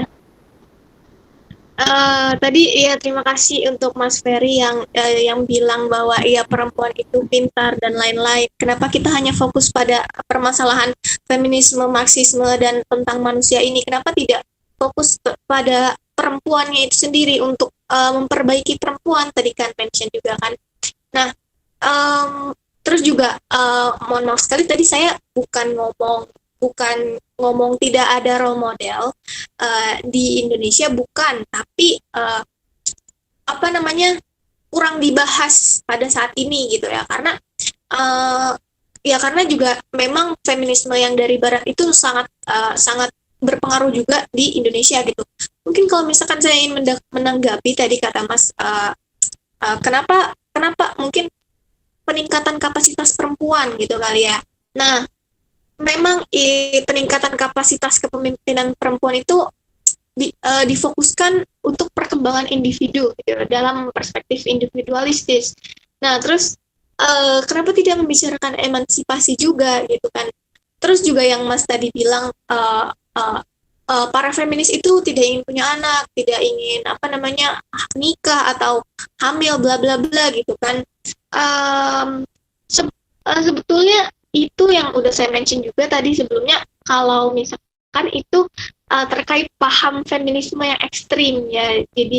Jadi buat wanita yang merasa berhak untuk gonta-ganti pasangan atau bersuami lebih dari satu, itu termasuk ke dalam feminisme yang ekstrim, dan kita tidak itu memang salah satu penyimpangan, dan tentu kita tidak mendukung hal tersebut. Itu bukan berarti kita mengambil feminisme dari barat, feminisme liberal ini sendiri kita juga mendukung seluruhnya gitu. Tidak gitu, dan bagaimanapun penyimpangan itu tidak bisa dibilang akar dari feminisme yang sudah tadi saya jelaskan. Kita tetap butuh feminisme asalkan tetap pada porsinya itu, asalkan tetap pada porsinya dan tidak berlebihan. Mungkin itu aja sih tanggapan dari aku. Kita teman-teman bisa nambahin lagi. Oke, terima kasih Ratu. Mungkin tadi yang saya highlight lagi, apa yang dikatakan sama Mas Ferry adalah perempuan akhirnya sama-sama bisa menjadi pintar gitu ketika diberi akses kan, maksudnya ketika diberi akses yang sama, perempuan ternyata bisa sama pintarnya dengan laki-laki, yaitu yang feminis perjuangan adalah sebelumnya akses untuk mendapatkan itu tersebut. Dan apa yang saya kira penting juga, nggak hanya bahwa perempuan ketika diberikan akses pendidikan yang sama itu dia dia katakanlah dia pintar, tapi kita kelas balik lagi, kita tarik lagi bagaimana akhirnya produksi pengetahuan itu, bagaimana pengetahuan tersebut dihasilkan, pengetahuan yang kerangka berpikirnya dibuat oleh laki-laki, jangan-jangan yang membuat perempuan sendiri itu internalize misogini gitu katakanlah. Oke. Oke, itu di kolom chat udah rame. Mungkin teman-teman yang lain mau menanggapi, mau ada yang menambahkan? Aku Mbak Ayo mungkin. Ya, silakan nih. Iya, ini menarik nih Mas Ferry tadi, menarik sekali.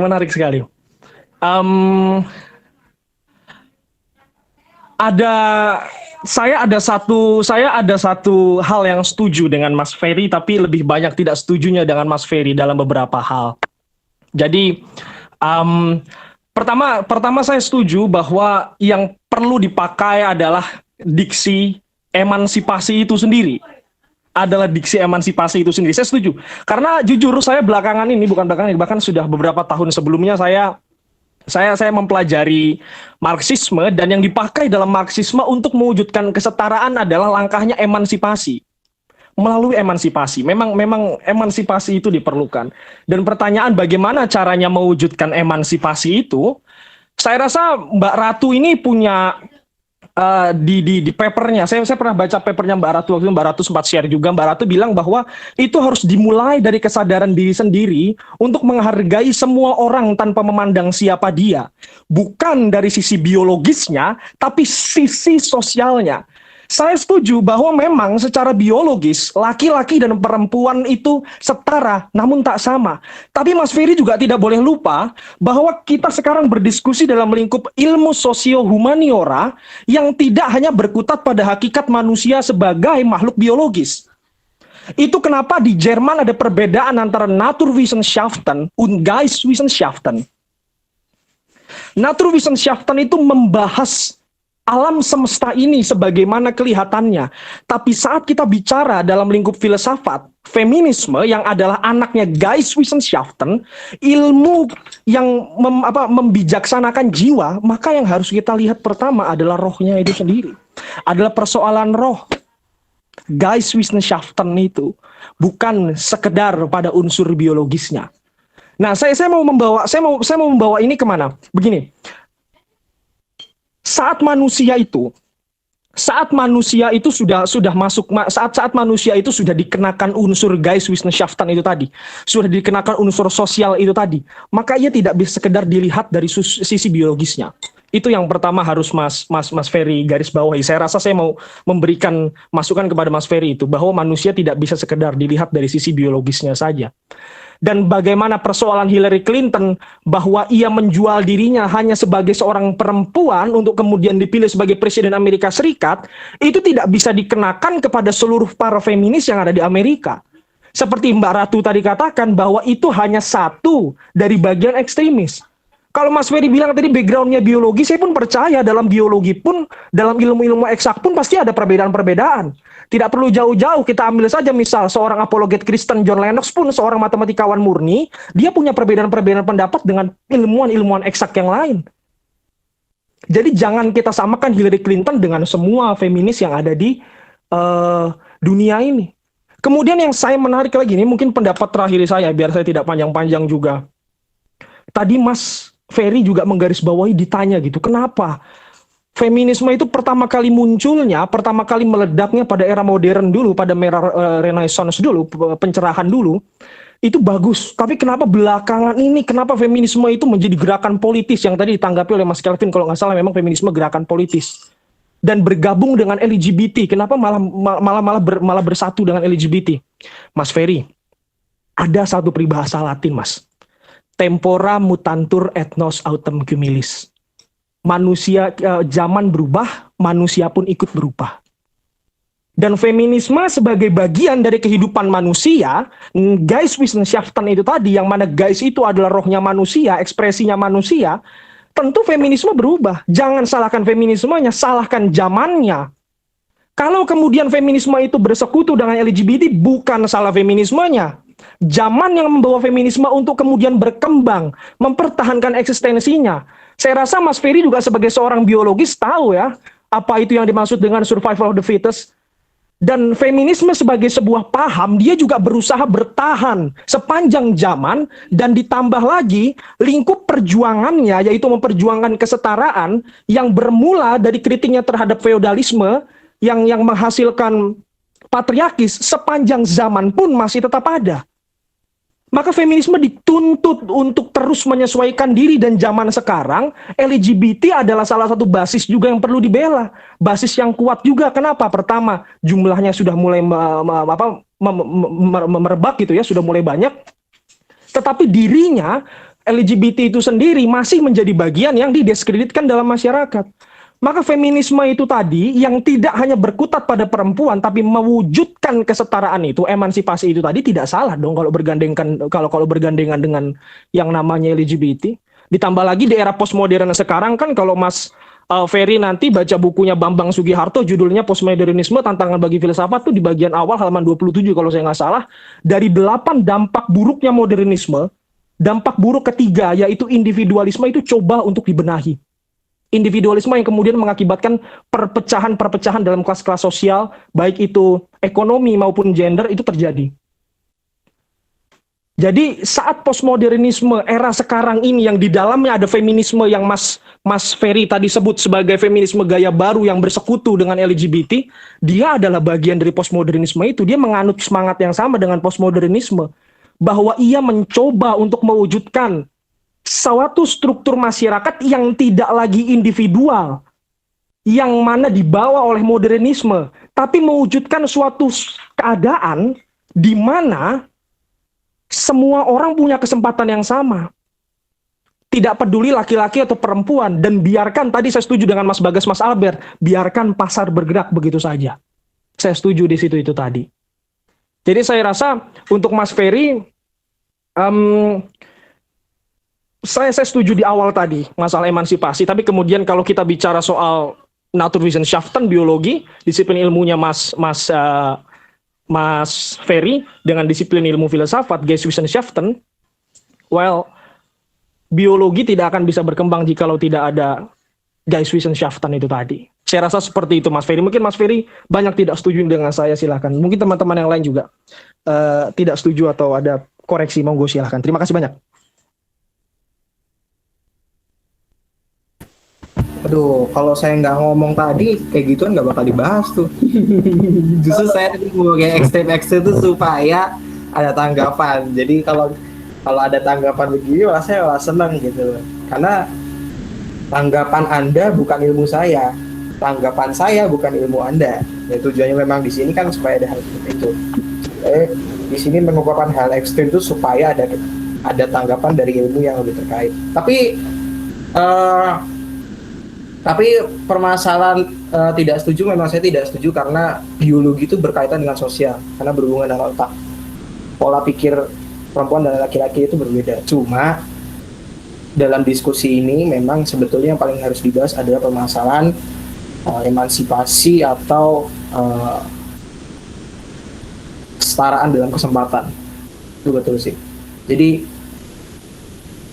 sebetulnya sedikit sedih karena kalau misalnya dikatakan perempuan harus 30% jadi di anggota DPR gitu ya.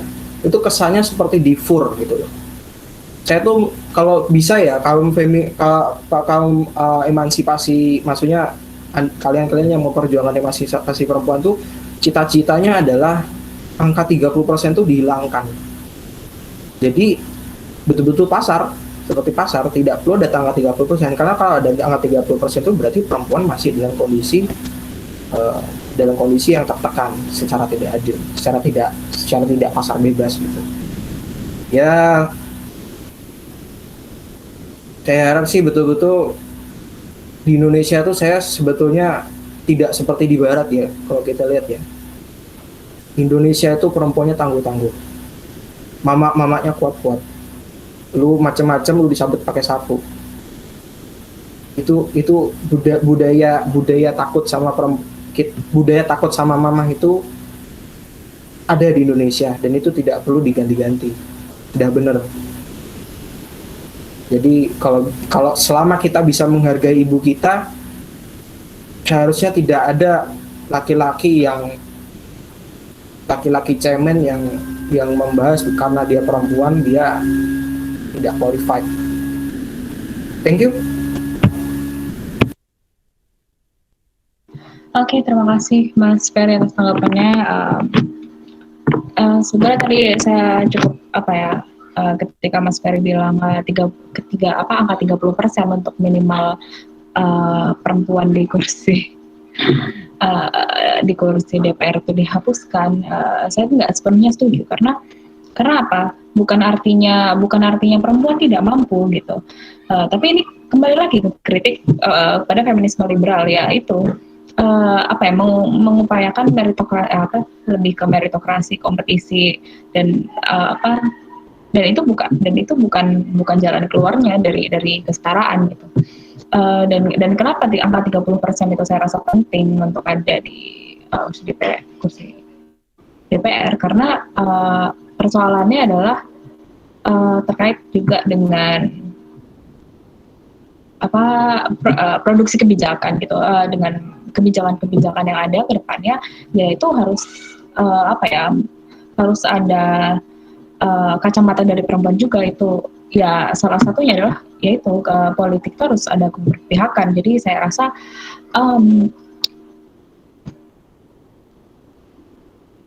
kalau diangkat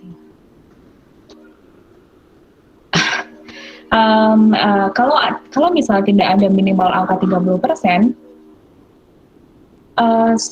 saya yakin juga nggak akan ada lebih dari 30% angka yang perempuan yang akan mengisi DPR. Jadi sebenarnya saya menjawabnya seperti itu.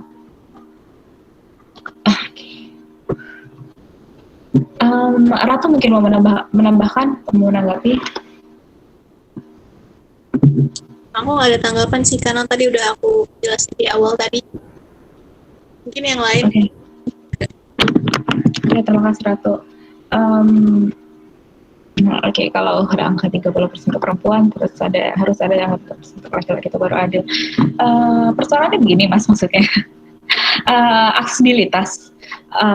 Masa sampai sekarang pun ketika kita mengacu ke data kira kesetaraan perempuan dan pendidikan yang diperoleh perempuan dan semacamnya itu perempuan pun masih jauh gitu di bawah laki-laki. Jadi kenapa harus ada angka 30% sebagai minimal kayak perempuan harus ada di di kursi DPR ya, karena kebijakannya supaya berperspektif perempuan bahwa apa yang akan diputuskan pun juga mengakselerasi suara-suara perempuan sendiri kayak gitu. Mungkin dari teman-teman yang lain ada yang mau menambahkan?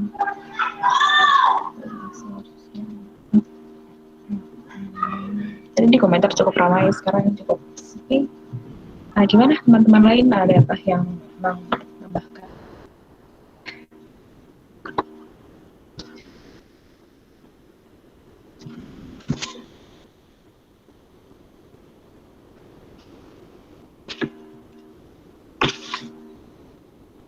Saya 29 orang ada yang di rumah ini, gimana?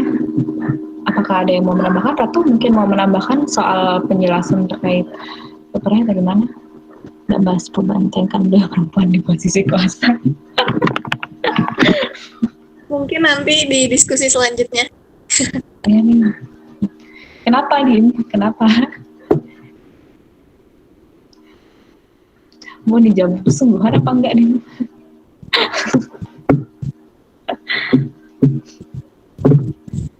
Perempuan yang menindas perempuan juga kok. Soalnya ini serem bahasnya. Udah tahu.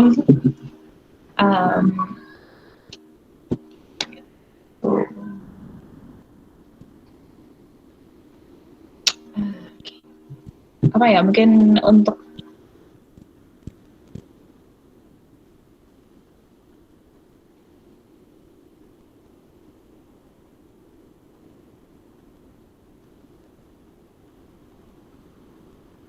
itu salah satu yang ditambahkan Mas Bagus juga dengan pembesaran monopoli jabatan. Itu penting sih. Oke. Ya, itu sendiri.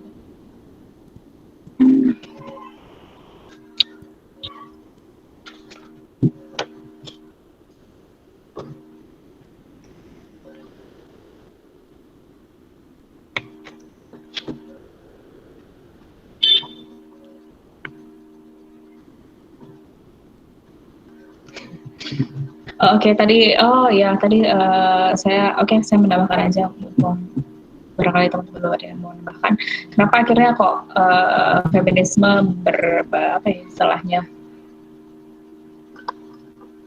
berafiliasi dengan LGBTQ+ juga, di mana gitu, di mana letak awalnya, kalau kata Neo adalah buat supaya mempertahankan dirinya. Sebenarnya sepenuhnya nggak benar sih, karena letak pertemuan antara feminisme dan LGBTQ+ adalah di gender, di mana persoalannya sama. Feminisme mempersoalkan gender antara feminitas dan maskulinitas, LGBTQ+ juga terus di salah satu itu mulai di teorinya Judith Butler soal gender trouble, yaitu yang bahwa seks dan gender itu keduanya adalah hal yang berbeda gitu.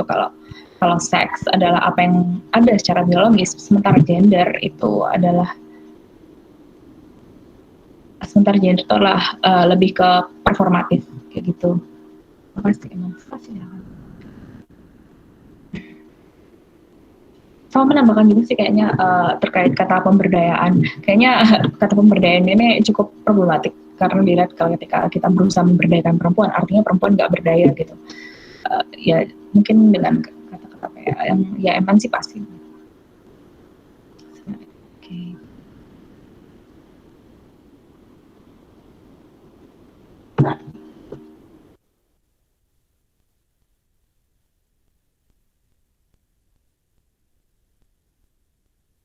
Ini kayaknya ada yang meremehkan ibu-ibu PKK ini.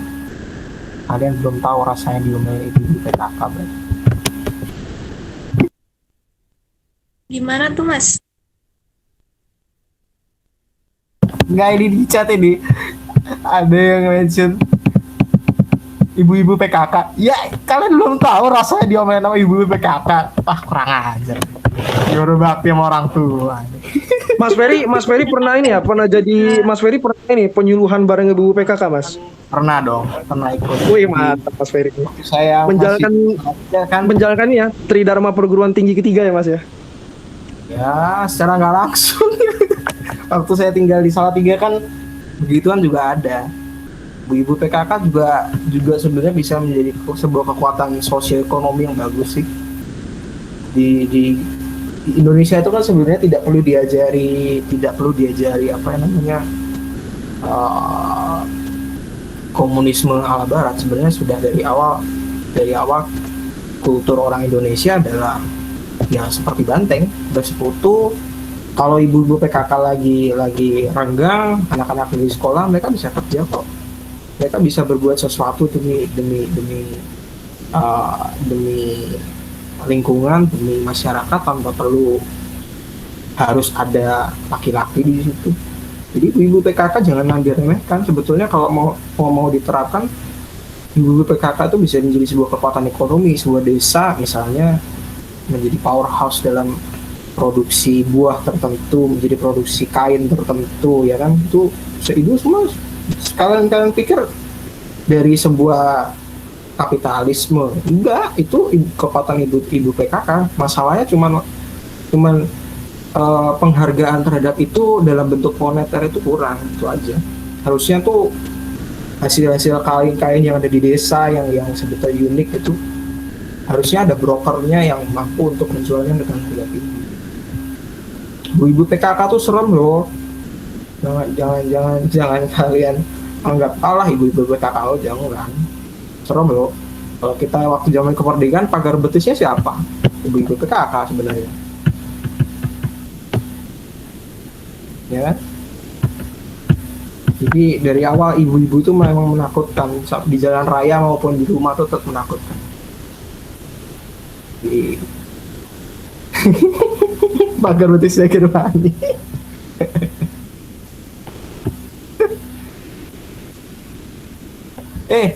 Gara-gara sibuk meras jemuran itu kalau nakal ditonjok sakit loh.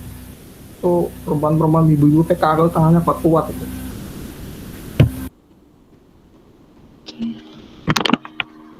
Oke, Mas. Kayaknya cukup ramai ya di komentar kolom chat dan baru sama saya juga menanggapi gitu.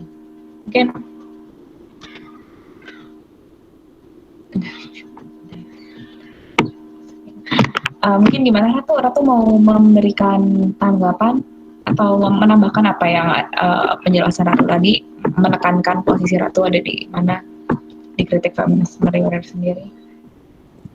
Oke, aku nggak perlu nambahin soal ibu-ibu PKK kali ya, karena ya udah. Oke. Mungkin nggak ada pertanyaan lagi ya. Kalau misalkan nggak ada pertanyaan lagi, aku mau ngasih kalimat penutup aja sedikit sama yang tadi diperjelas juga oleh Neo. Terima kasih dengan solusi post feminisme itu ya. Jadi suara dan pendapat seseorang itu memang harus dihargai ya, terlepas dari siapapun yang menyampaikan, karena baginya baginya agenda feminisme di masa depan itu tidak akan berjalan tanpa ada rasanya percaya dan saling menghargai di antara masyarakat. Oleh karena itu, agar benar-benar terwujud seberat apapun perjuangannya untuk menuju masyarakat yang lebih setara, itu memang tanggung jawab kita semua tanpa terkecuali, agar bisa benar-benar mewujudkan ya, agar mengemansipasikan mewujudkan kesetaraan dan keadilan untuk perempuan di seluruh dunia tanpa terkecuali ya, karena masa depan feminis bagi saya itu bukanlah harapan yang utopis belaka, maka perlu untuk menyelesaikan akar-akar masalah yang harus dihadapi bersama. Begitu, sekian. Terima kasih. Oke, itu barusan terima kasih Ratu telah menyampaikan kalimat penutup ya. dari diskusi hari ini. Tapi Neo mengatakan mungkin Neo mau menambahkan sesuatu, silakan Neo. Iya Mbak Ayu, makasih. Ini sebenarnya ku bawa kemarin ke diskusi angkatan juga bareng sama Ratu juga, berangkat dari pemikirannya Ratu bahwa kita harus mewujudkan emansipasi itu. Tapi aku mungkin mau coba membawanya ke arah yang lebih realistis, bagaimana caranya kita supaya bisa mulai emansipasi itu, Mbak Ayu. Kurasa Mas Dimas akrab ya, aku suka banget ngutip kata-katanya Marx itu, kita para filosof jangan cuma berdiskusi di balik meja tapi harus merubah dunia.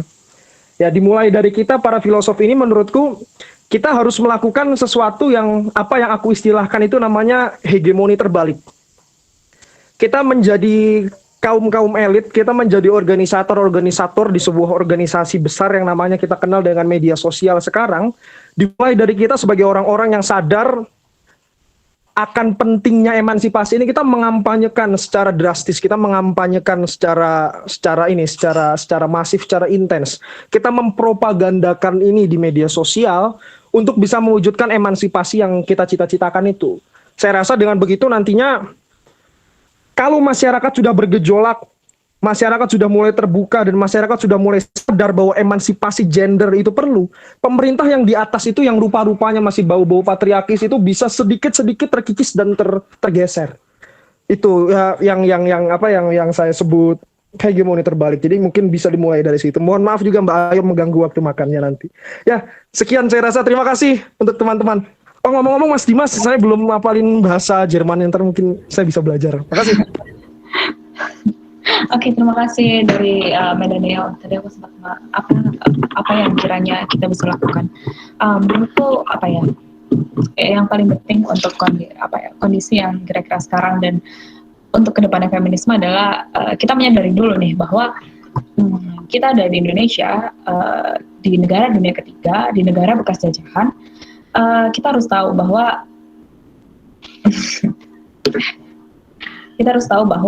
feminisme atau pergerakan perempuan itu harus kita maknai berbeda kalau begitu, nggak sama dengan apa yang ada di barat gitu istilahnya, dengan menggunakan kerangka feminisme postkolonialisme satunya.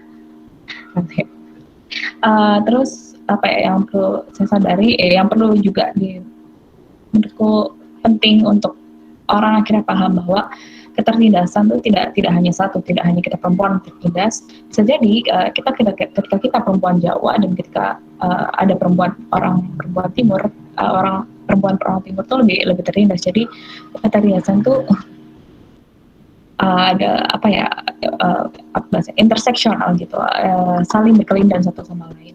Itu sih yang perlu dipahami, dan misalnya ke depannya akan feminisme ini kita bawa seperti apa, yaitu memahami dulu kondisinya secara kontekstual.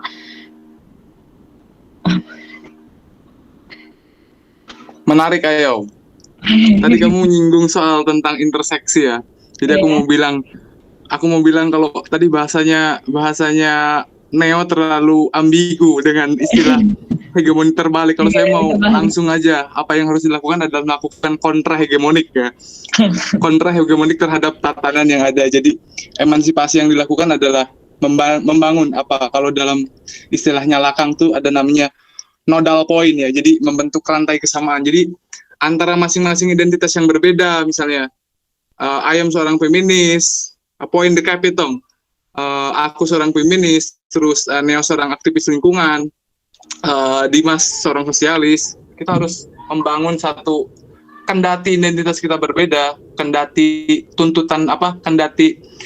identitas kita berbeda, tetapi kita punya tuntutan bersama, yaitu bahwa tatanan neoliberal itu problematik dan harus kita lawan.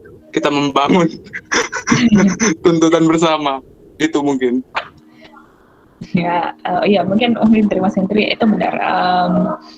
Mungkin disadari bahwa secara lebih dilihat lagi secara identitas politik gitu, mungkin bisa jadi berbeda, tapi perlu dipahami bersama bahwa itu neoliberal itu adalah permasalahannya, karena satu bisa di India itu terkait peluang di India selama antara tahun 90 sampai tahun 2000-an pelecehan seksual yang meningkat 200%. Kenapa hal itu bisa terjadi? Karena ada hubungan kebijakan ekonomi yang neoliberal. Jadi itu mempertemukan antara dua itu, antara naiknya angka kekerasan seksual dengan kebijakan ekonomi yang diterapkan. Jadi ya semuanya saya pikir itu saling berkelindan, dan makanya itu dasarnya tidak hanya satu sih. Mungkin itu kalau dari saya. Oke. Sekarang sudah pukul masuk ke 5.15, karena teman-teman sudah tidak ada yang mau menanggapi.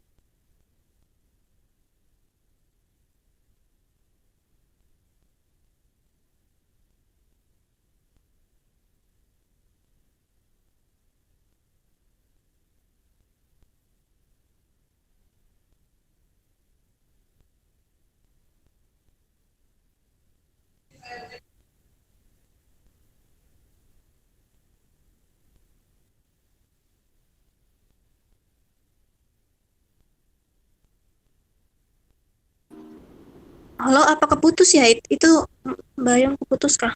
Iya, ayam keputus tuh. Oh. Kebiasaan memang. Oke, baiklah teman-teman semua. Terima kasih atas antusiasmenya dalam diskusi hari ini. Terima kasih atas segala opini dan kritik membangunnya. Terima kasih banyak untuk teman-teman semua. Selamat sore. Boleh meninggalkan room meeting. Bye-bye.